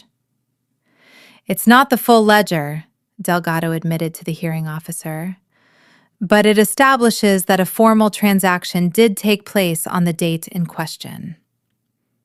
Before she made that ruling, the hearing officer asked a few more pointed questions, and I found myself watching Linda Sasser's face closely as her lawyer struggled to answer them. "Ms. Sasser," the hearing officer said, addressing her directly for the first time, "can you describe, in your own words, the nature of the promise you say Ruth Hendricks made to you?" Linda glanced at her lawyer before answering, which struck me as an odd thing to do if the memory was as solid as her legal filing had claimed. "She said, she told me, more than once, that she appreciated everything I'd done for her, that she wanted to make sure I was taken care of." "Those are fairly general statements," the hearing officer said. "Did she ever specify an amount, or a portion of the land, or reference this property by name?" Another pause. Not in those exact words, no." "So the claim rests on your recollection of a general expression of gratitude made sometime before her passing, with no specific reference to this parcel." "I believe her intentions were clear," Linda said, but her voice had lost some of its earlier conviction. Walt, sitting beside me, let out a slow breath through his nose, the first real sign of tension easing out of him since we'd walked into the building. Sam Delgado, when it came his turn again, didn't belabor the point more than he needed to. "Ma'am," he said to the hearing officer, "with respect, gratitude isn't a deed. If every kindness shown to an elderly woman in her final years entitled the person who showed it to a portion of her estate, half the caregivers and neighbors in this county would have a claim on somebody's property. What we have on record is a formal, notarized transfer, corroborated by living witnesses who were present for the signing. What the opposing claim has is a feeling, several decades old, filtered through grief and time." The hearing officer made a note, removed her reading glasses, and rubbed the bridge of her nose for a moment before speaking again. "I'm not in a position to dismiss the claim outright today, given the outstanding question about the witness affidavit counsel has referenced. But I'll say for the record that what's been presented so far falls considerably short of what I'd need to see to hold this compensation indefinitely." She looked pointedly at Linda's attorney. "I'd encourage you to produce that affidavit promptly, or reconsider whether this claim is one you want to keep pursuing." The hearing officer set a follow-up date 3 weeks out, pending further documentation from both sides, and ordered the compensation held in escrow in the meantime. It wasn't a resolution. It was, at best, a delay with a deadline attached to it. But as we filed out of the building into the bright, punishing Texas afternoon, I noticed something that struck me as more significant than the hearing itself. Linda Sasser, walking a few paces behind her lawyer toward the parking lot, glanced back over her shoulder. Not at Walt, not at Diane, but directly at a young man standing near the side entrance of the building, half in shadow, watching the whole proceeding from a distance. It was Cody, the young man from the Dunlap office. He wasn't there in any official capacity that I could see. He was just standing there, watching, his hands jammed deep in his pockets, his face doing something complicated that I couldn't quite read from that far away. Linda's look toward him lasted only a second or two before she turned back around and kept walking. But it was long enough. It was long enough for me to understand, with a cold certainty I couldn't fully explain, that whatever witness her lawyer was scrambling to finalize an affidavit for, it was standing right there in that parking lot. I didn't say anything to Nathan or the rest of the family about what I'd seen in that parking lot. Not right away. Partly because I wasn't sure it meant anything solid enough to act on, and partly because I had a feeling that if Walt or Diane confronted Cody directly, cornered and defensive, he'd shut down completely, and whatever conscience might be working on him would get buried under the instinct to protect himself.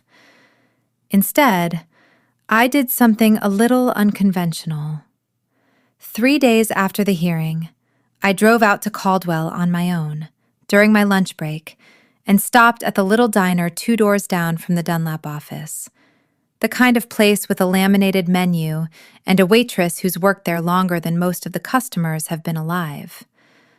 I ordered a coffee and a slice of pie I didn't really want, and I waited. Cody came in about 20 minutes later, alone, and took a stool at the counter. I recognized him immediately. Same nervous energy, same slightly hunched posture like he was trying to take up less space in the world than he actually did. I let him get his food ordered before I got up and moved to the stool next to him. "You probably don't remember me," I said. "I came in with my father-in-law a while back, asking about an old ledger." His face went carefully blank, the particular blankness of someone bracing for an accusation. "I remember." "I'm not here to cause trouble," I said, which was true, mostly. "I just wanted to ask you something, if you don't mind." He didn't say anything, but he didn't get up and leave either, which I took as permission enough to continue. You knew where that ledger was, didn't you? That day we came in? For a long moment, he just stared down at the coffee the waitress had set in front of him, steam curling up off the surface. Then, quietly, he said, "I didn't know for sure. Not that day." "But you know now." He was quiet again, longer this time. When he finally spoke, his voice had dropped low enough that I had to lean in a little to catch it. "Mr. Dunlap, my uncle, he's not real organized, you understand. Boxes of old files just sitting in the back room, going back decades. Nobody's ever had the time to sort through it all properly. About a month back, I was going through some of it, trying to find something else entirely, and I came across this old leather-bound ledger. I didn't think much of it at first. Just old signatures, old transactions, most of it faded half to nothing." "But you found the one from 1994. He nodded, barely. "I didn't even understand what it was right off. Then a couple weeks later, this lawyer starts coming around, real friendly, asking a lot of specific questions about old land transfers out that way, mentioning names. Your husband's family's name came up more than once. I put it together pretty quick after that." "And you told him what you'd found?" Cody's jaw tightened. "I didn't tell him where it was. I swear to you, I never handed anything over. But I might have said more than I should have. About what was in it. About the notary stamp being there, clear as day, right where it should be." I sat with that for a second, trying to understand the shape of what he was actually telling me. "So the ledger does have the transfer documented, properly notarized?" "Far as I could tell, yeah." "Then why is Linda Sasser's lawyer building a case that says the opposite?" Cody's hands, wrapped around his coffee mug, had gone white-knuckled. "Because I let him think there was room to argue otherwise. Because he offered me money to say there was, a lot of money, more than I make in half a year at that front desk.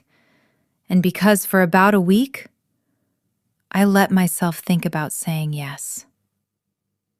The diner around us kept going on with its ordinary lunch rush noise, plates clattering, the bell over the door jingling every so often, but it felt very far away all of a sudden. "What stopped you?" I asked. He looked up at me for the first time since I'd sat down, and there was something raw in his face, something young and unguarded. "I don't know that anything stopped me yet. That's the honest truth. I haven't signed anything. I told him I needed time to think it over. But I also haven't told him no." "Why not?" "Because my uncle's business isn't doing great, ma'am. Because that money he's offering, some of it was going to go toward helping keep the office open another year. Because it's easy to convince yourself a lie is fine when everybody around you seems like they're already lying about something." I thought about that for a while before I answered. I thought about Diane on that patio, admitting for the first time in 9 years that her whole life had been shaped by a fear of not having enough. I thought about Roy at that dinner table, admitting that 30 years of silence had really just been 30 years of waiting for somebody to say it wasn't fair. I thought about how much easier it always is to justify a small dishonesty when you tell yourself everybody around you is playing the same game. "Can I tell you something?" I said. "None of this is really about the money, not underneath it. My father-in-law's brother didn't come forward wanting a payout. He came forward wanting somebody to finally admit an old wrong hadn't been fair to him. If that ledger disappears or gets twisted into saying something it doesn't actually say, you're not just costing my husband's family $4 million. You're taking away the one thing that could actually put 30 years of hurt to rest. That's a heavier thing to carry than a paycheck, even a big one." Cody didn't say anything. He just sat there, staring into his coffee, and I didn't push any further. Some things, like I'd told Nathan back on that riverbank, only need saying once. I paid for my pie, most of it untouched, and left him sitting there with whatever he was going to do with what I'd said. Before any of that happened, though, there was a rough stretch that first week of the stalled hearing that none of us saw coming. And it centered, this time, not on Walt, but on Diane. It was a Tuesday evening, and I was over at their place dropping off our son after a weekend visit, when I found Diane in the kitchen leaning heavily against the counter, her face gray, one hand pressed flat against her chest. "Diane? Are you all right?" "Fine," she said, in a voice that made it very clear she was not fine. "Just tired. Long day." I didn't believe her for a second. I got her into a chair, brought her a glass of water, and called Walt in from the garage.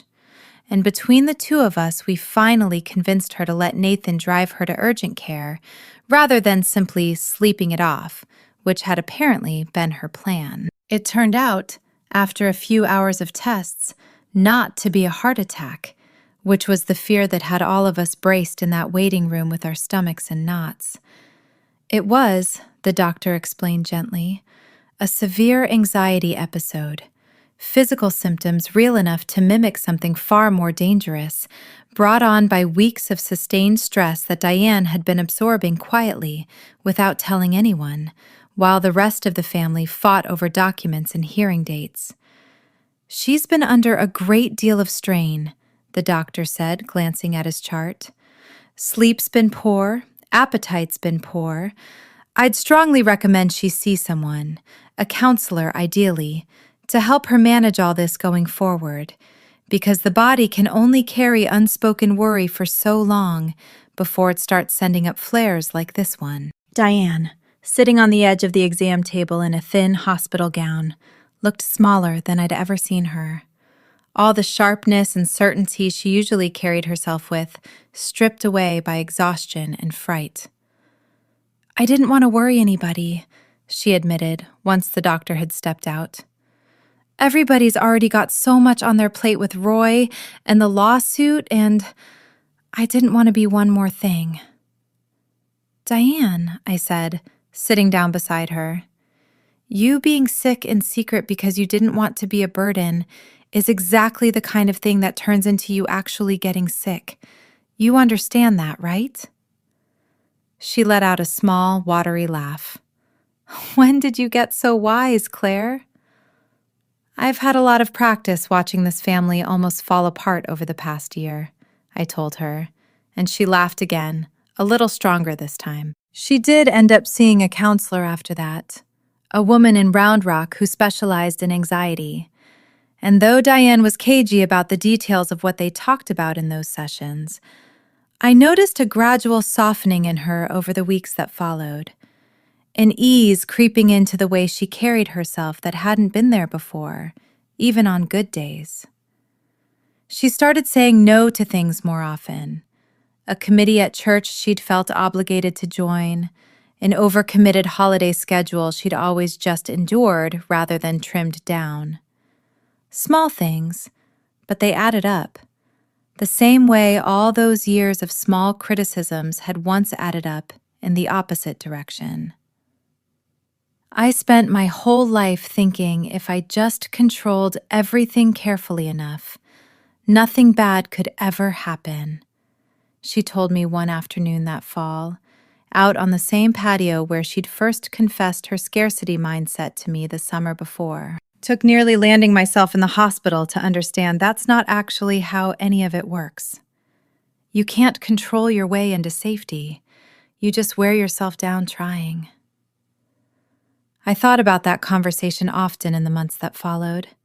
How much of the family's whole dynamic, the criticism, the anxious grip on appearances, even the panic over a cooler of brisket, had, in some way, traced back to that same exhausting belief that if everything just looked right, nothing could ever go wrong. Diane, more than anyone, was the one who finally had to learn the hard way that it had never actually worked like that at all. I didn't hear anything for 4 days after that. 4 days of ordinary tension back at Diane and Walt's house. The follow-up hearing looming closer on the calendar.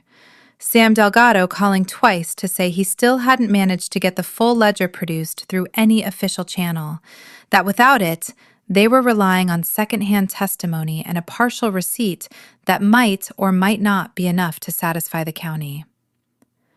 Then, on the 5th morning, everything changed. I was there that morning, as it happened, having come by early to drop off our son with Diane for the day, since his daycare was closed for a teacher in service. The whole family was still more or less in their pajamas, coffee not even fully brewed yet, when we heard a truck pull up out front, engine idling rough and uneven like it needed work. Walt got to the window first. "Somebody's here." It was Cody. He came up the front walk slowly, like each step cost him something. A battered canvas bag clutched against his chest with both arms. His face, when Diane opened the door, was pale and strained, like he hadn't slept much the night before. Maybe hadn't slept at all. Sir, he said to Walt, voice cracking a little. "I need to talk to you. I couldn't sleep. I need to just... Can I come in?" Walt waved him inside without a word, and the whole household gathered in the living room around him. Diane, Brooke, Nathan, me, even Roy, who'd driven back down the night before for a family strategy call about the upcoming hearing, and had ended up crashing on the pull-out couch. Cody stood there in the middle of all of us, clutching that canvas bag like it weighed 100 pounds. And for a second, nobody said anything at all. Then he set the bag down on the coffee table and pulled out the ledger. It was old, heavier than it looked, its leather cover cracked and faded to a soft, worn brown, the pages inside yellowed and slightly warped from decades of humidity. Diane made a small sound, half gasp, half sob. Walt just stared at it, motionless, like he wasn't entirely sure it was real. "I had it," Cody said, the words tumbling out fast now, like he needed to get them said before he lost his nerve. "I found it weeks ago. I let a lawyer working for Linda Sasser think I might testify there was a problem with the notary stamp. He offered me money, real money, to say the entry looked backdated. I told him I needed time to think about it." He looked down at his hands. "I couldn't sleep on it anymore. It's not right.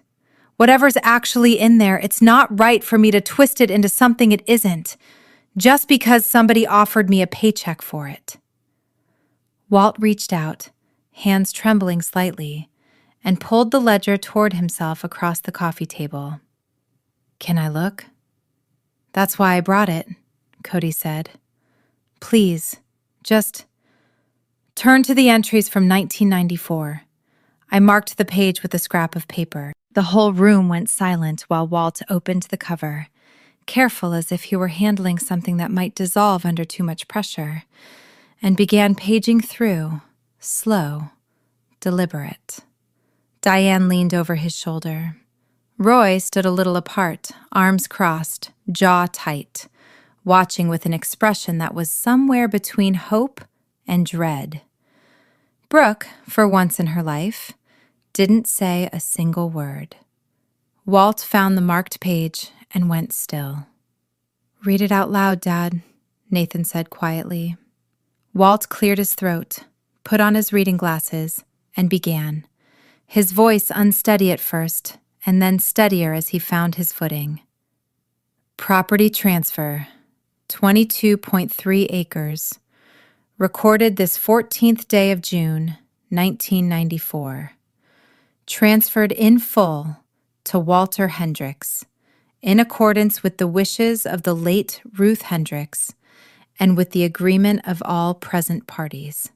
He paused, throat working. "Witnessed by Irene Dunlap. Notarized by Franklin Dunlap, Notary Public, State of Texas. He turned the page slightly, angling it toward the light. And right here, at the bottom, signed. He looked up. His eyes had gone wet and red at the rims. Signed by Roy Hendricks. The room seemed to hold its breath all at once. Roy stepped forward, slow, like he wasn't sure his legs would carry him the whole way, and took the ledger from his brother's hands. He stared down at his own signature, 30 years old, faded but unmistakably his, the notary stamp pressed clear and dark right beside it. For a long moment he didn't say anything at all. Then he let out a short, broken laugh, more grief in it than humor. "So I really did sign it," he said, mostly to himself. "All this time, I really did." Nobody in that room blamed him for having half forgotten or half convinced himself otherwise over 30 years. Time does that to people. Sometimes memory just genuinely fades. And sometimes, I think, we let ourselves forget the things that are too painful to keep carrying around in sharp focus, because the fog is easier to live inside than the truth. Cody, who'd been standing off to the side through all of this, finally spoke again, quiet, ashamed.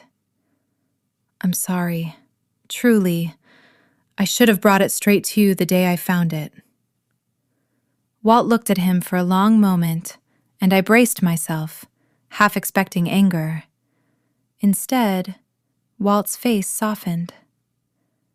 "You brought it," he said simply. "That's what matters now." Cody's shoulders sagged with something like relief, mixed with a shame he clearly wasn't done sitting with yet. He explained the rest of it there in the living room, haltingly, how he'd overheard his uncle mention the ledger's existence one evening after closing, how curiosity had led him to dig through the backroom boxes until he found it, how the lawyer's approach had come not long after and had felt, in the moment, like a solution to a real problem his uncle's struggling business actually had. He'd told himself, for a while, that a small dishonesty in service of keeping the family office afloat was a forgivable kind of wrong. It was only lying awake the night before, running the numbers over and over in his head, that he'd finally admitted to himself it wasn't forgivable at all, no matter how good the reasons sounded. "It's good that you decided to bring it back," Walt told him again, and that seemed to be the only judgment he was willing to hand down. Cody thanked him, bowed his head, apologized once more to the room in general, and let himself out, leaving the ledger behind on the coffee table like a small, impossible miracle. Nobody moved for a while after the truck pulled away. Then Diane, very quietly, started to cry.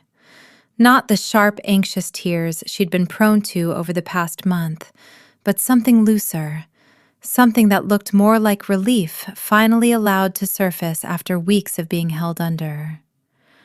Roy sat down heavily on the couch beside his brother, still holding the ledger open on his lap, staring at his own 30-year-old signature like it belonged to a stranger.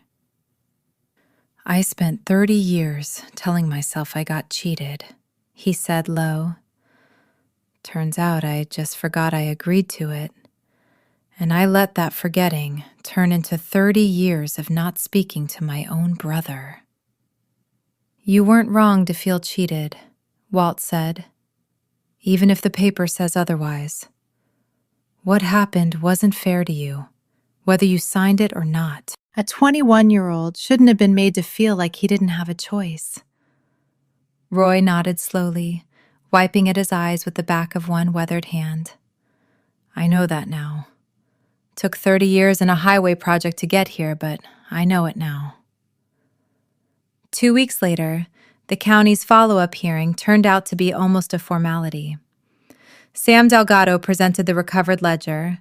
The county's own records office confirmed the notary's registration and signature style matched Franklin Dunlap's known work from that era, and Linda Sasser's claim was dismissed outright. the hearing officer noting dryly that no credible evidence had ever actually been produced to support it. Her attorney, it came out a short while later through the local paper, was already under a separate state bar inquiry related to a pattern of similar speculative claims filed around other pending eminent domain buyouts in the region. Apparently, Linda hadn't been his only client with a conveniently timed, thinly supported family story. Whatever arrangement he'd been dangling in front of Cody never went any further than that one conversation in the diner parking lot, as far as any of us ever learned.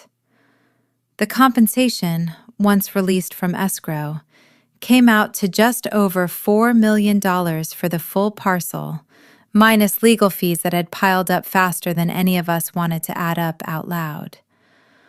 Walt was the sole legal owner of record, confirmed clean and clear by the recovered ledger, which meant, technically, that not 1 cent of it belonged to anyone but him.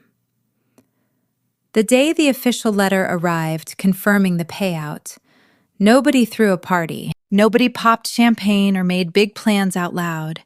There was just a quiet, worn-out kind of relief that settled over the house. The particular exhaustion that comes after a long fight finally lets go of your shoulders.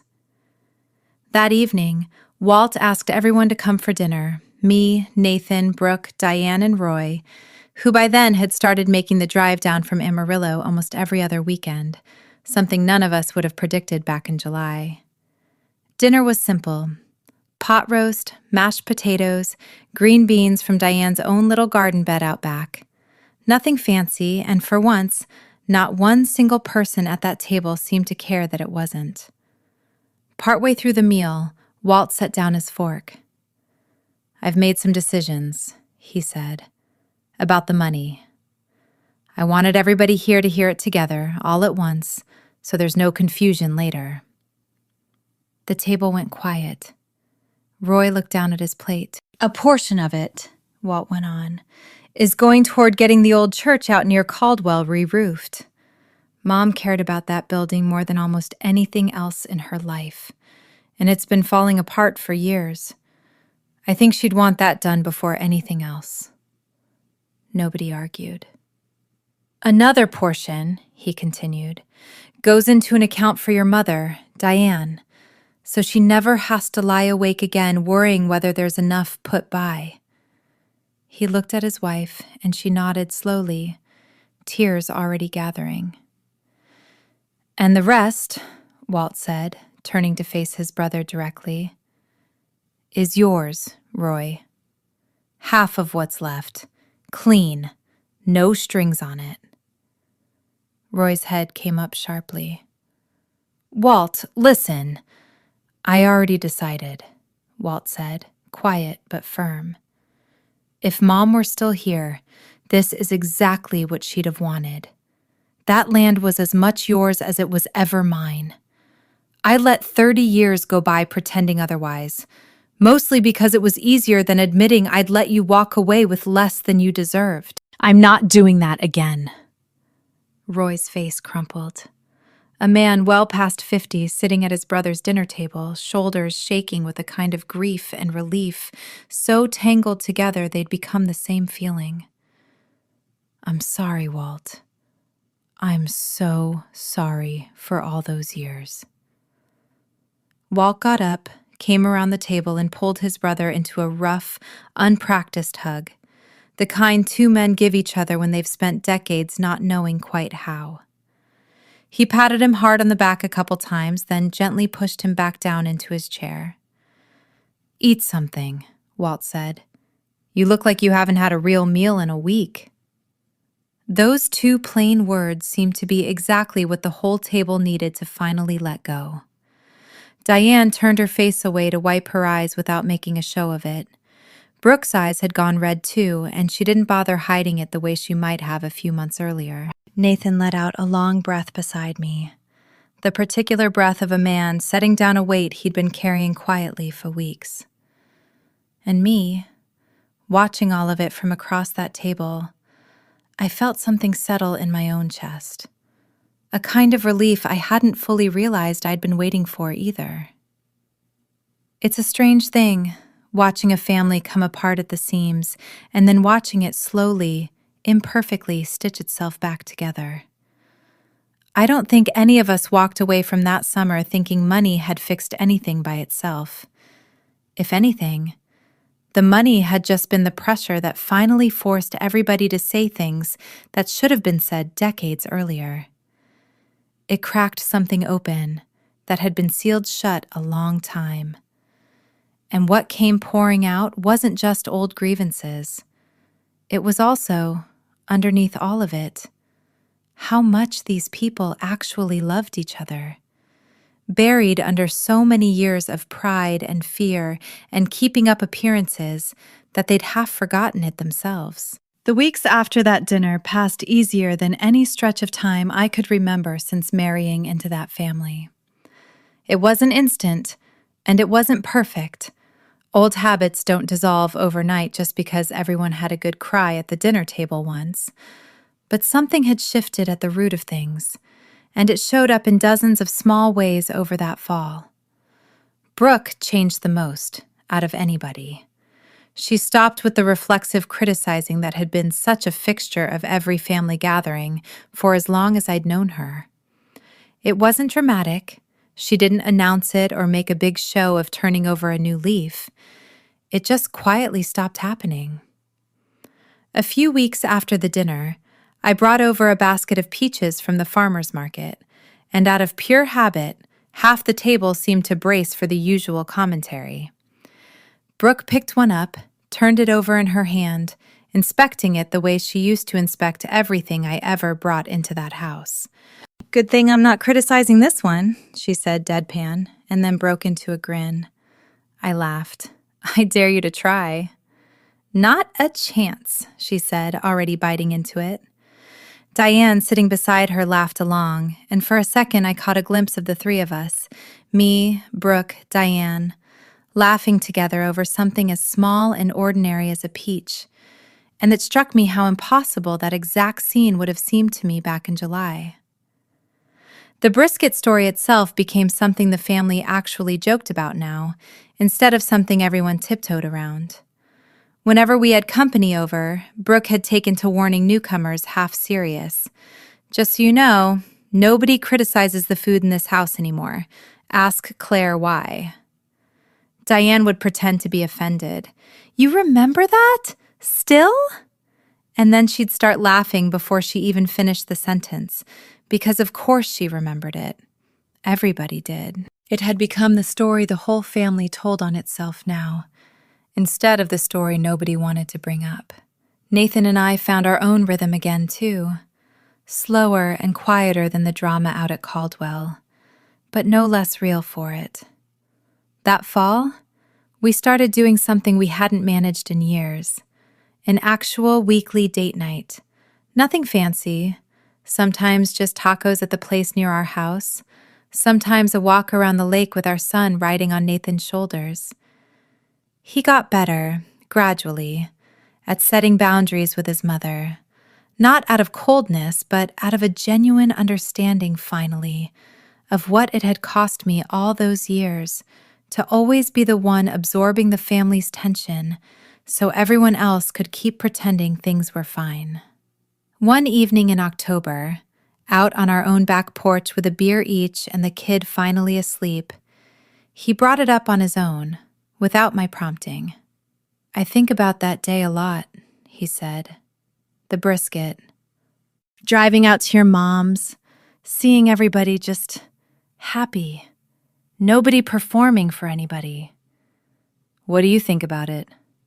He turned the bottle slowly in his hands. I think I spent a long time telling myself keeping the peace was the same thing as taking care of people. It's not, though. Sometimes keeping the peace just means somebody else has to swallow the whole cost of it so nobody else has to feel uncomfortable. He looked over at me. "I let that somebody be you for way too long." I didn't say anything right away, because it was a bigger thing than I'd expected him to say out loud. and I wanted to actually sit with it instead of rushing past it with something easy and forgiving. After a minute, I reached over and took his hand. "I know it wasn't easy, growing up in that house," I said. "I'm not asking you to hate your family for how you turned out. I just needed you to see it. That's all I ever really needed." "I see it now," he said.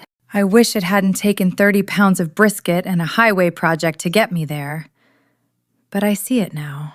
We sat out there a good while longer, not saying much else, just watching the last of the daylight fade out over the neighbor's fence. And it was one of the quietest, easiest evenings I could remember having with him in years. What surprised me most, though, came on a Saturday morning near the end of October. I'd just gotten back from the farmer's market myself, arms loaded with bags, when I walked into Diane and Walt's kitchen and found Diane at the counter, sorting through what looked like an enormous amount of raw meat, a cooler sitting open on the floor beside her. "What's all this?" I asked, setting my own bags down. She glanced up. "I'm heading out to see your mother this afternoon." I blinked. "What for, Diane?" "You brought us brisket, that one time, before all this." "Seems only right I returned the favor." I laughed before I could stop myself. "Keeping score now, are we?" She smiled, and there was something easy and unguarded about it that I hadn't seen from her much before that summer. "Maybe a little. Also, wouldn't mind a free meal out of the deal while I'm at it."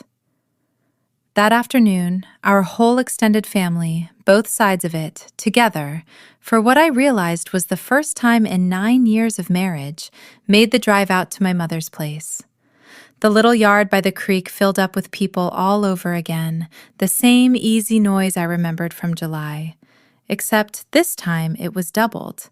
Diane and Walt and Brooke and even Roy mixing in with my mother and Aunt Peggy and Uncle Hank like they'd all known each other for years instead of hours.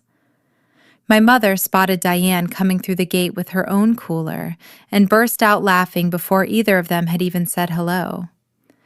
"Bringing the big brisket this time, I see." Diane's face went red. "Oh, hush, Joyce." The whole yard roared with laughter at that, and even Walt, standing off near the smoker with a beer in hand, laughed until there were tears in his eyes. A big pot of Uncle Hank's beans went out onto the folding table, alongside Diane's own brisket, alongside a fresh batch of my mother's coleslaw. And for a while, nobody in that yard was keeping track of whose contribution was bigger or smaller, fancier or plainer. Nobody needed to. There was just enough food for everybody, and everybody was glad of it. And that, it turned out, had always been the entire point. I sat down next to Nathan on an old wooden bench near the creek, watching my two families finally blend into one loud, sprawling, laughing crowd. And I found myself thinking back to that afternoon months earlier.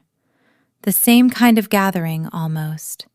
The same smell of smoked meat drifting through the air, but a completely different feeling sitting in my chest. That day, back in July, I had driven away from my in-laws' house carrying a weight of hurt I hadn't fully understood yet myself. This time, everybody had arrived together, on purpose, choosing each other. Some things really do start with something as small and silly as 30 pounds of brisket. But I'd come to understand over that long, strange summer that what actually mattered was never the meat at all. It was whether people were willing, eventually, to look honestly at themselves and at each other and decide to do better. The sun sank low behind the cottonwoods that evening, throwing long gold light across the yard, and the laughter kept rolling on well past dark, somebody's radio playing low, kids chasing lightning bugs near the fence line. Diane, trying to crack a rib bone apart with her bare hands like Uncle Hank had shown her, ended up smacking her own thumb instead and yelped loud enough that half the yard turned to look. Brooke was the first one laughing. Serves you right. Thanksgiving came a few weeks later, and for the first time in longer than anyone could remember, it happened at Walt and Diane's house, with every single member of the family present. No exceptions, no excuses. Roy drove down from Amarillo 2 days early this time, bringing his wife with him for the first time since the whole ordeal began, and helped Walt smoke a turkey out in the backyard, using a recipe the two of them argued about good-naturedly the entire afternoon, each one convinced his method was the one their mother would have preferred.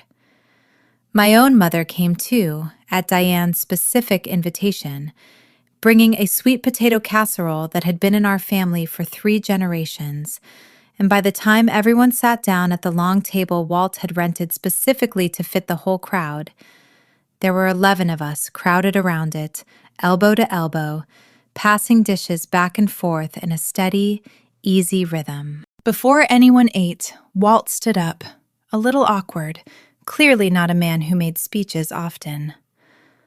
"I just want to say," he started, then stopped, cleared his throat, tried again. "This is the fullest this table's ever been. I don't say that lightly. There were a few months this year I genuinely worried we'd lose more than we gained, out of all that mess with the land.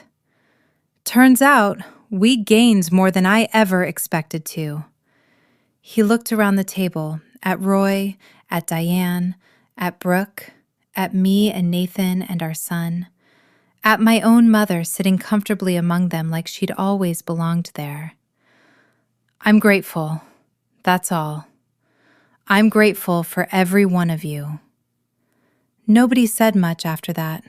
Nobody needed to.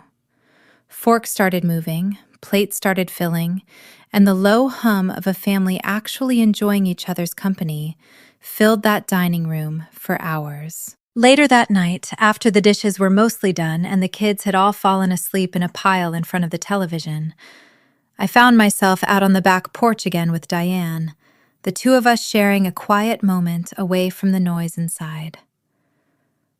"I've been thinking about something," she said, staring out at the dark yard. "What's that?" "I owe you more than a cooler of brisket, Claire. I know that. I spent years treating you like somebody who was lucky to be included in this family, instead of somebody who actually held it together more than any of the rest of us ever gave you credit for." I didn't say anything right away. It wasn't the kind of thing you brush off with a quick, easy response. "Thank you for saying that," I finally told her. "I mean it," she said. "I don't know that I'd have ever really looked at myself honestly if it hadn't been for that one afternoon you decided you'd had enough and just left. Took the meat and walked right out. I was furious that day. It took me a long while to understand you'd actually done the kindest thing anybody could have done for this family. You made us look at ourselves." I thought about that for a long moment, watching the porch light attract a slow, lazy swirl of moths against the dark. I wasn't trying to teach anybody a lesson, Diane. I was just tired. "I know," she said. "Sometimes that's exactly what it takes, though. Somebody just getting tired enough to stop pretending everything's fine." We sat out there a while longer, not saying much else, listening to the muffled sound of the television through the screen door, the occasional laugh from Brooke or Roy drifting out into the night.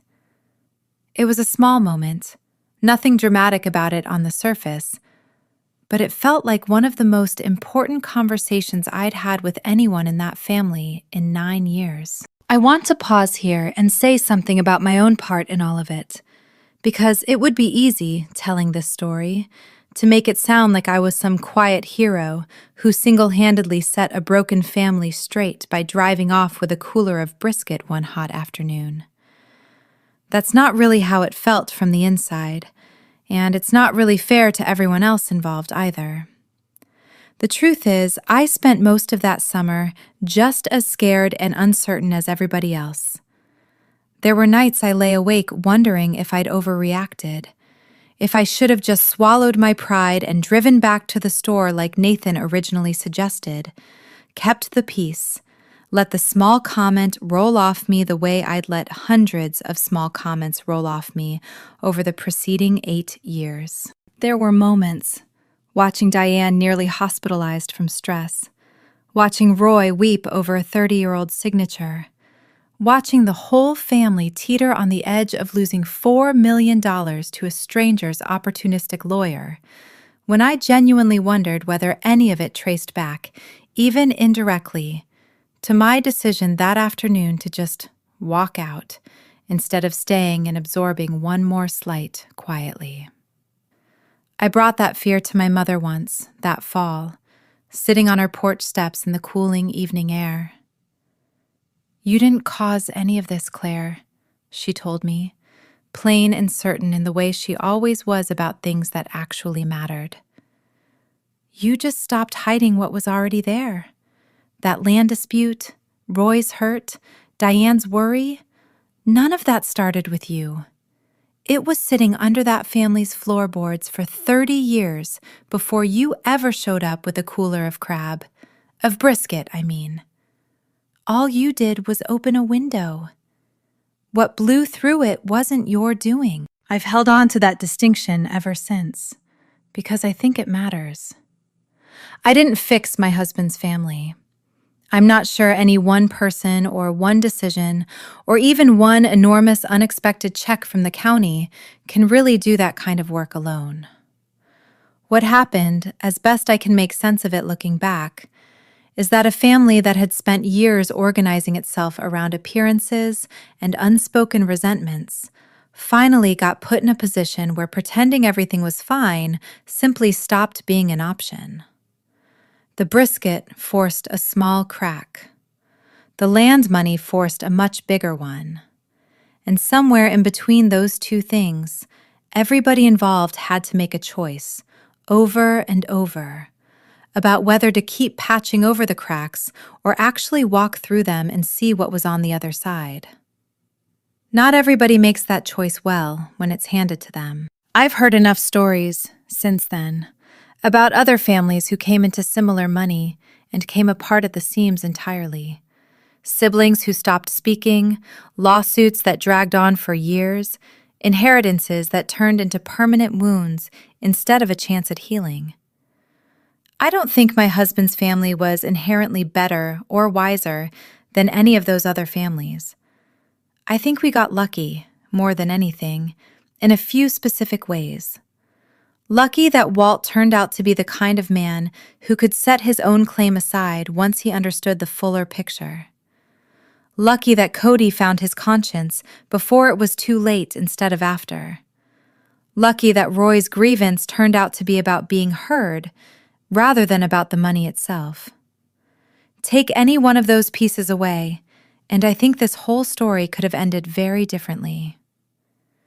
Winter passed quietly, the way ordinary winters do when a family isn't in crisis, which was its own kind of pleasure after the year we'd had. Christmas came and went at our own house that year, small and easy. Just me, Nathan, and our son, with Diane and Walt coming by Christmas afternoon for pie and coffee. No tension, no undercurrent of obligation, just people who genuinely wanted to spend an afternoon together. By early spring, the little country church out near Caldwell was finished with its renovation.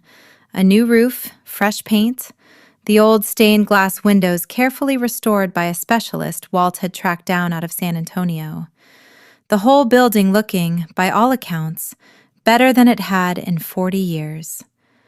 The congregation planned a rededication ceremony for the second Sunday in April, and the whole family drove out together for it, a caravan of 3 cars winding along the same back highway I'd driven with Walt the previous summer on that first disappointing trip to the Dunlap office. The little sanctuary was packed that Sunday. More people than I imagined that church had seen in a single service in decades.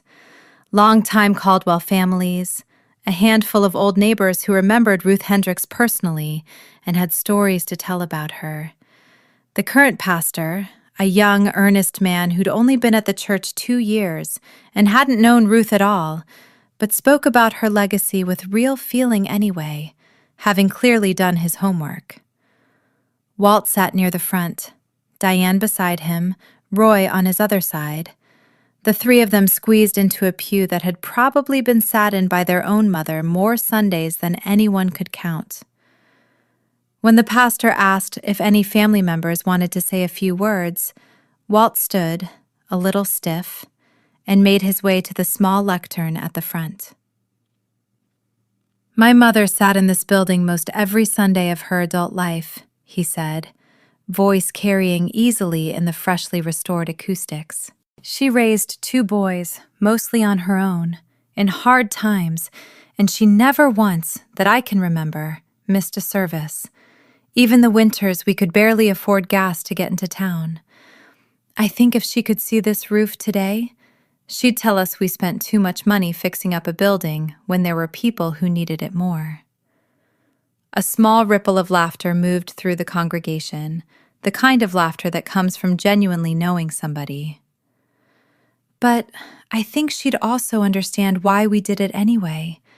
Some things you fix, not because they're the most practical use of a dollar, but because they held a family together once, and they deserve to keep doing that a while longer." He sat back down next to his brother, and Roy reached over and gripped his shoulder for a second, not saying anything, not needing to. After the service, out in the churchyard under a bright, mild April sky, I spotted a familiar face hovering near the edge of the crowd, looking a little out of place in a collared shirt that seemed a size too big for him. It was Cody. I made my way over. "Didn't expect to see you here." He looked a little embarrassed, hands stuffed in his pockets. "Mr. Hendricks, Walt, he invited me. Said it wouldn't feel right without me here, considering. I almost didn't come. Didn't feel like I earned an invitation, honestly." "You brought the ledger back," I said. "That's not nothing." "Took me long enough to do the right thing, though." "Most people take longer than they'd like to admit," I told him. "What matters is you actually did it in the end." He seemed to turn that over for a second and then, almost shyly, told me a bit of news. His uncle's real estate office had actually turned a corner over the winter, helped along, he admitted, by a quiet loan Walt had insisted on making once everything was settled, structured more like an investment in the town than in any one family. Money enough to keep the office open, to modernize the old filing system so nothing like a missing ledger could ever cause that kind of trouble again. Cody himself had started taking night classes at the community college in the next county over. Business courses, something he said he'd never have considered doing before that whole mess forced him to take a hard look at what kind of man he actually wanted to be. "Funny how that works," I said. "Sometimes the worst thing that ever happens to you ends up being the thing that finally points you somewhere better." "Yes, ma'am," he said. I'm trying to hold on to that. We stood there a minute longer in the churchyard, watching the crowd mill around, Roy and Walt deep in conversation with an elderly woman who was clearly telling them some long, winding story about their mother, Diane laughing with my own mother off near the parking lot, Brooke chasing our son around a big oak tree while Nathan looked on. And I thought, not for the first time that spring, how strange and unlikely it was that all of this had somehow grown out of 30 pounds of brisket and a bruised feeling on a July afternoon. Not everything unfolded smoothly, though, and I want to be honest about that, because it would be too easy to make it sound like one hard summer fixed a family completely and permanently. People don't work that way. Old patterns have deep roots, and every so often, over that first year, one of those roots would send up a new shoot when nobody was paying close enough attention. I noticed it in myself, too, if I'm being fair about it. There were a couple of evenings that fall when I caught myself bracing at some perfectly innocent comment from Diane, hearing an edge in her voice that genuinely wasn't there, still primed for a fight that had already been resolved months earlier. Old habits don't just live in the people who did the criticizing. They live just as stubbornly in the people who spent years absorbing it, long after the reason for the flinch has actually gone away. I had to catch myself doing that more than once, had to remind myself, deliberately, that the woman sitting across the table from me now wasn't the same one who'd once poked at a cooler of brisket like she was inspecting a return.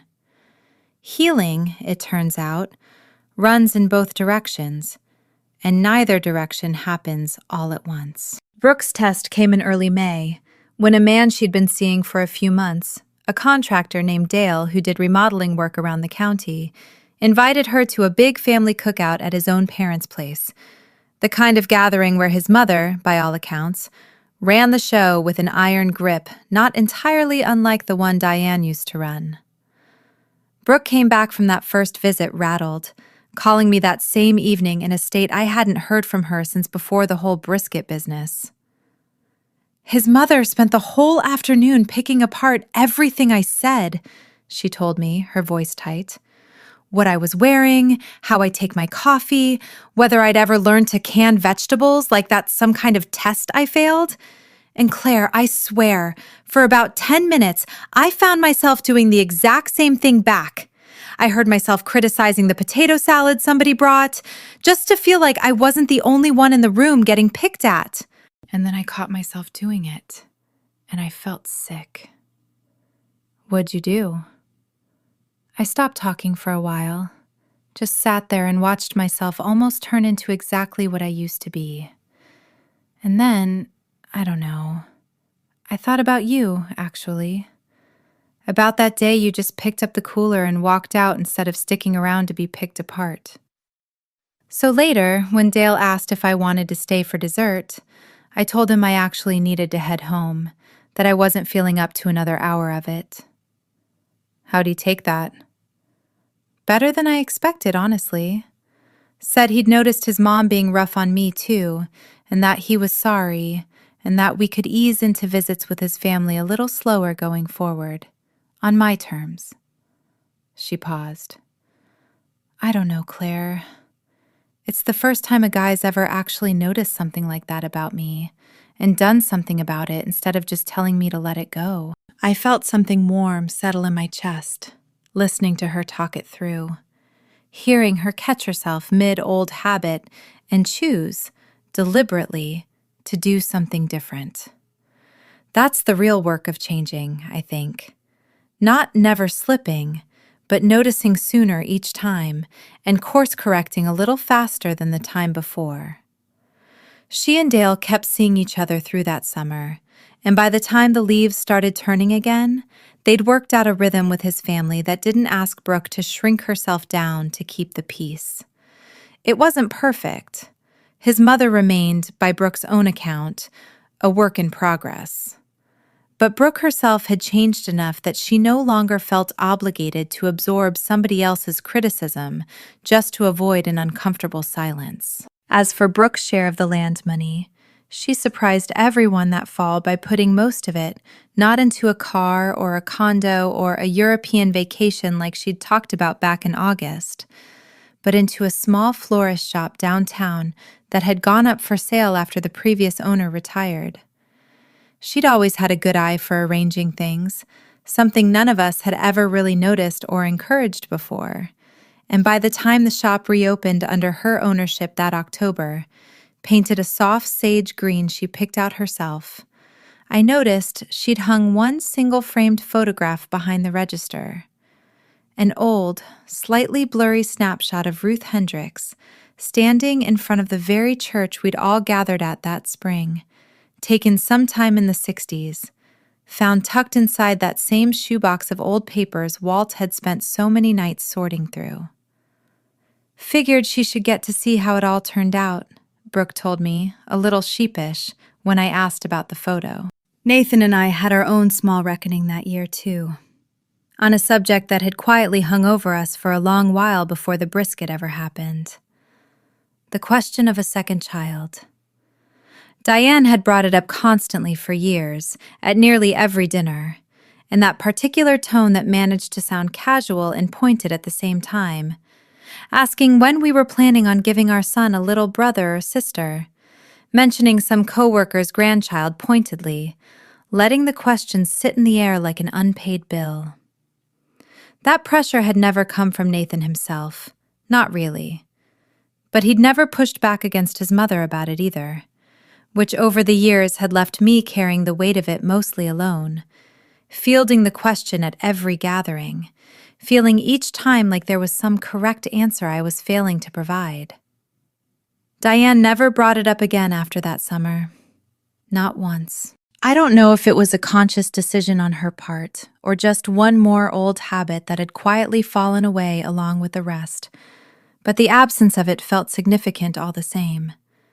And without that outside pressure hanging over the question, Nathan and I found we could actually talk about it, honestly, on our own timeline, without either of us performing an answer for anyone else's benefit.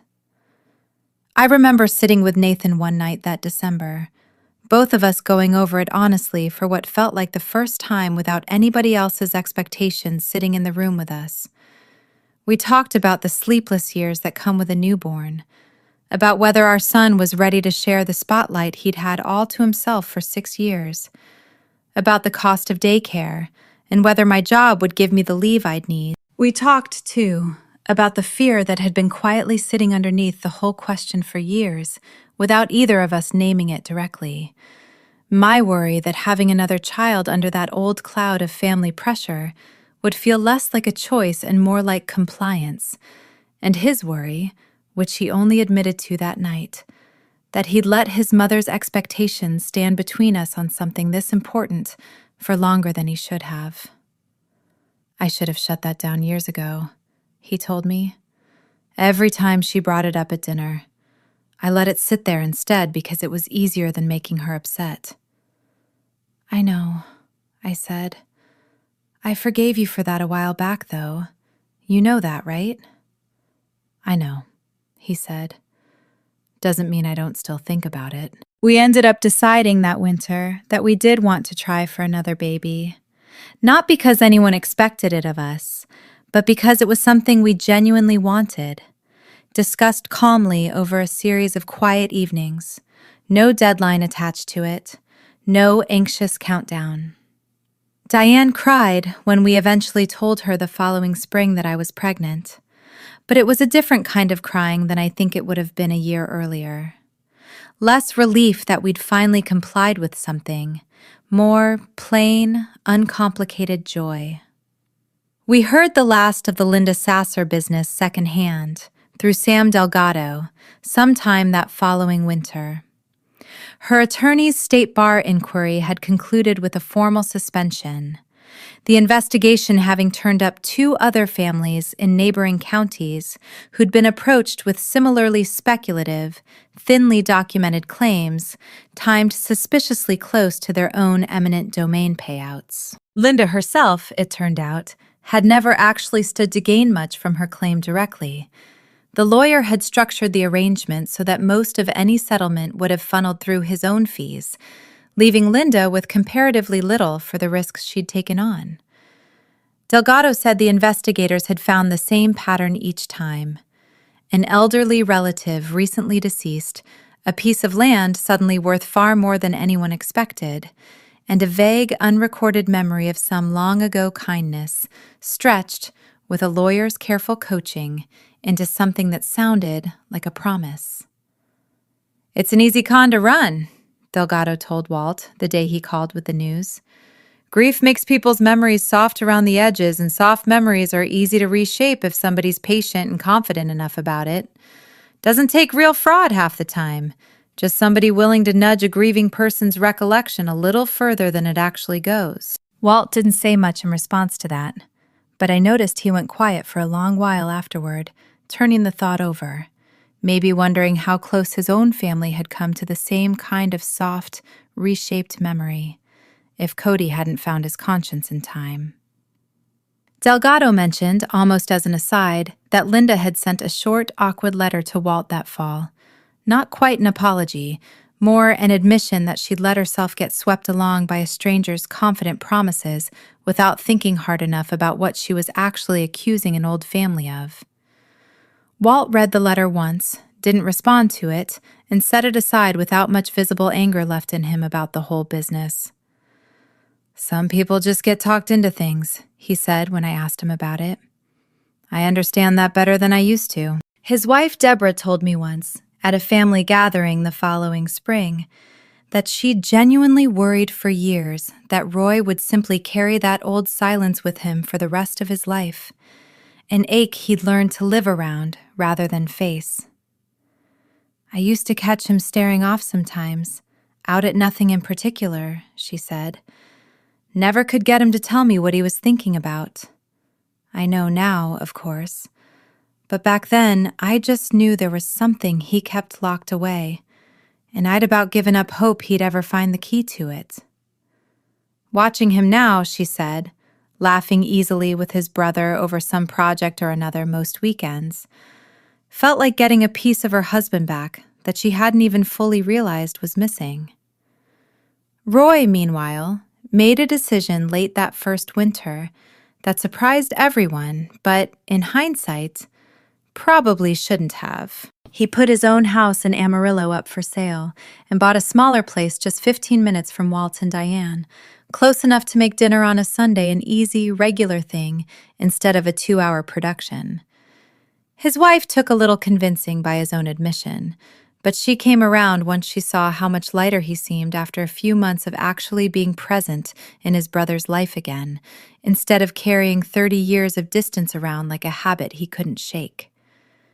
He started showing up most weekends to help Walt with whatever needed doing around the house. A leaky gutter, a fence that needed mending, small, ordinary tasks that gave the two of them hours at a stretch to just talk, the way brothers are supposed to get to, the way these two never quite had the chance to when they were younger.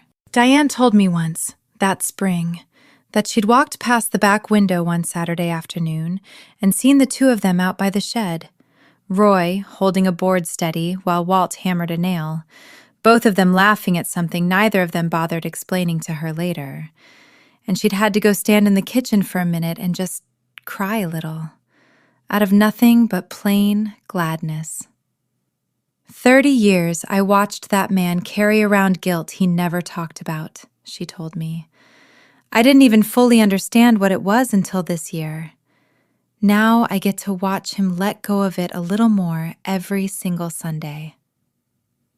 The baby came in late June, almost exactly a year to the week after that first disastrous afternoon with the cooler of brisket, a little girl we named after my own grandmother. Diane showed up at the hospital before Nathan had even finished calling the rest of the family, sitting in the waiting room for hours. And when she finally got to hold her new granddaughter, she cried in a way I'd genuinely never seen from her before. Open, unguarded, nothing held back or managed for appearances. "She's perfect," Diane whispered, rocking her slow. "Absolutely perfect." "She's got your nose, I think," I told her, mostly teasing, and Diane laughed through her tears. "Lord help her," she said.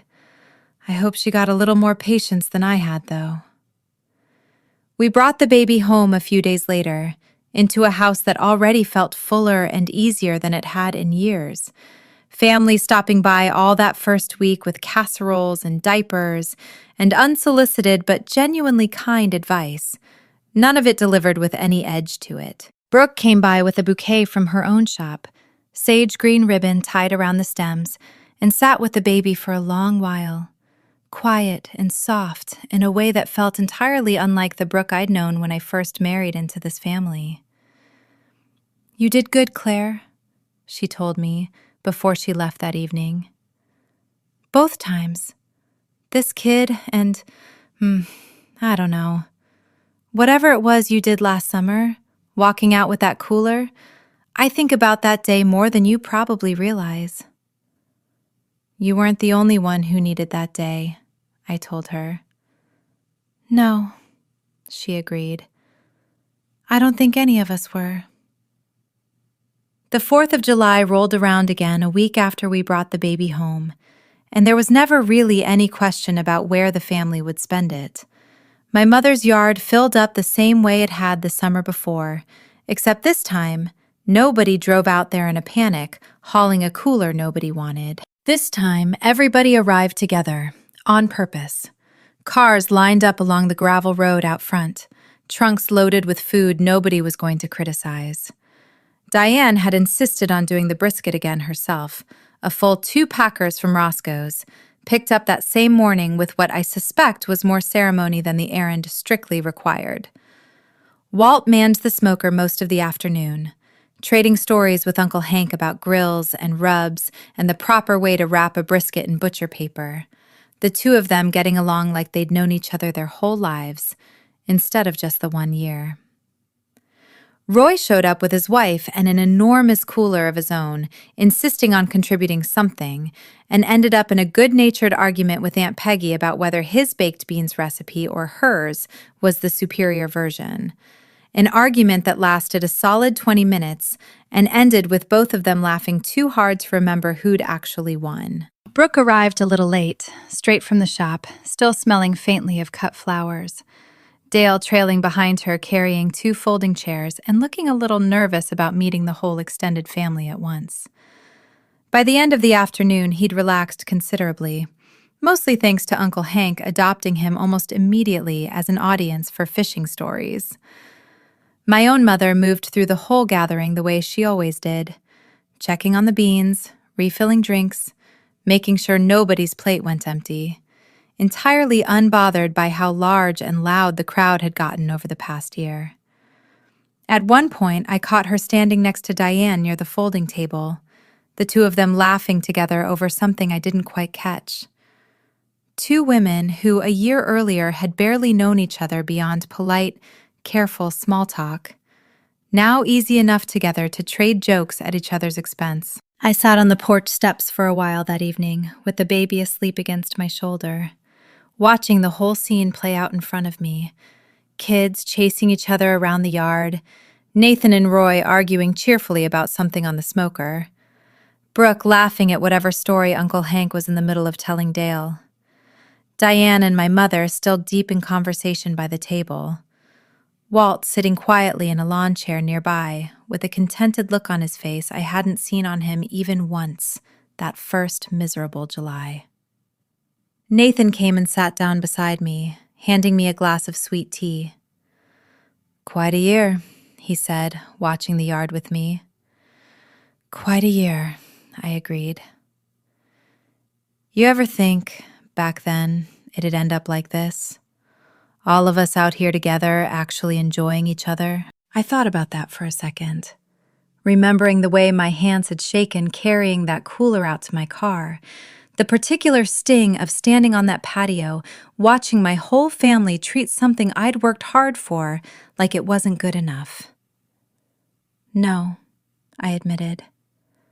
"Honestly, that day I just wanted somewhere to put the meat where people would actually be glad to see it. I wasn't thinking about fixing anything bigger than that." "Funny how it worked out anyway." "Funny," I agreed, and meant it. Later that evening, once the sun had gone down and somebody had lit a few strings of lights along the porch railing, Diane came over to where the brisket was resting, ready to be sliced, and made a big show of picking up the carving knife herself, declaring she wanted the honor this time. Walt hovered nearby, offering unsolicited advice about the proper angle for slicing against the grain, until Diane finally swatted him away with the back of her hand. I raised 2 children and buried both my parents, Walt Hendricks. I believe I can manage to cut a piece of meat. The whole porch laughed. She got about halfway through the first slice, focused hard on getting it just right, when the knife slipped slightly and she nicked the side of her thumb. Not badly, just enough to make her yelp and drop the knife with a clatter. Brooke was laughing before anybody else even had time to react. "Serves you right for showing off." "I was not showing off," Diane protested, sucking on her thumb, though the grin on her face gave the lie to that completely. I sat there on the porch steps, my daughter asleep against my shoulder, my husband beside me, my whole, loud, imperfect, hard-won family filling up the yard in front of me with noise and laughter and the smell of good smoked meat. And I thought about that first terrible afternoon a year earlier, standing on a different patio entirely, watching people I loved treat my sincerity like something that had failed to measure up. It's a strange thing how a story like that ends up going.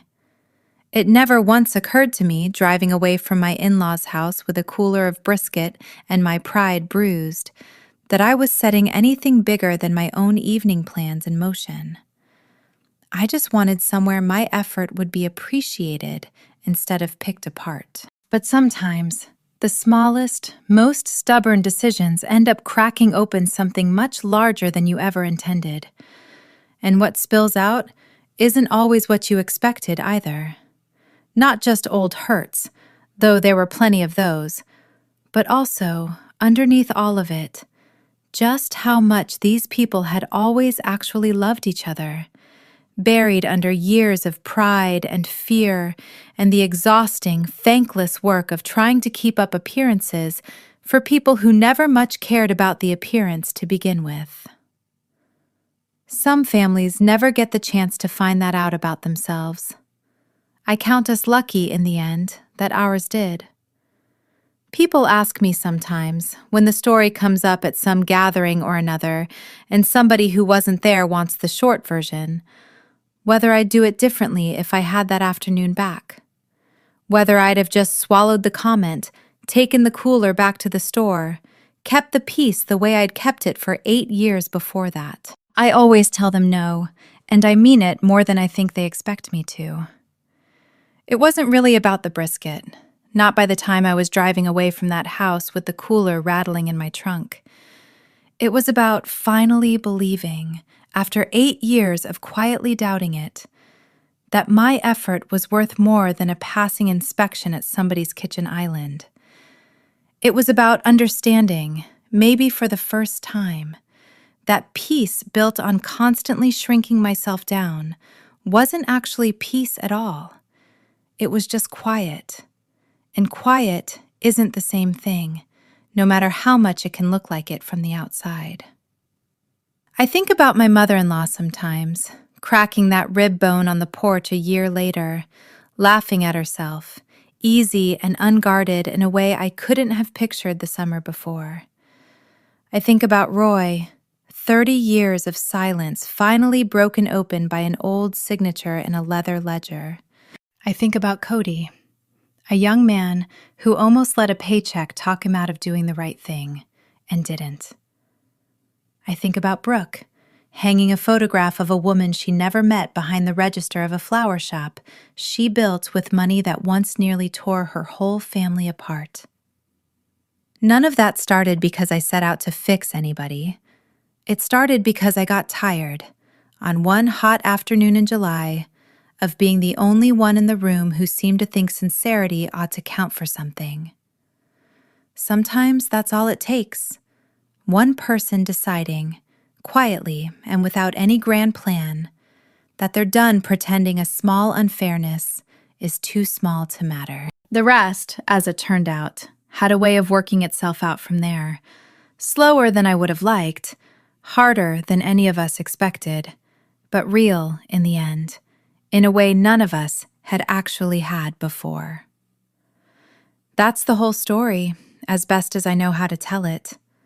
30 pounds of brisket, a highway project, a ledger that sat forgotten in a cardboard box for 30 years, and a family that finally, after all of it, learned how to actually sit down at the same table together. I wouldn't trade a single difficult minute of it.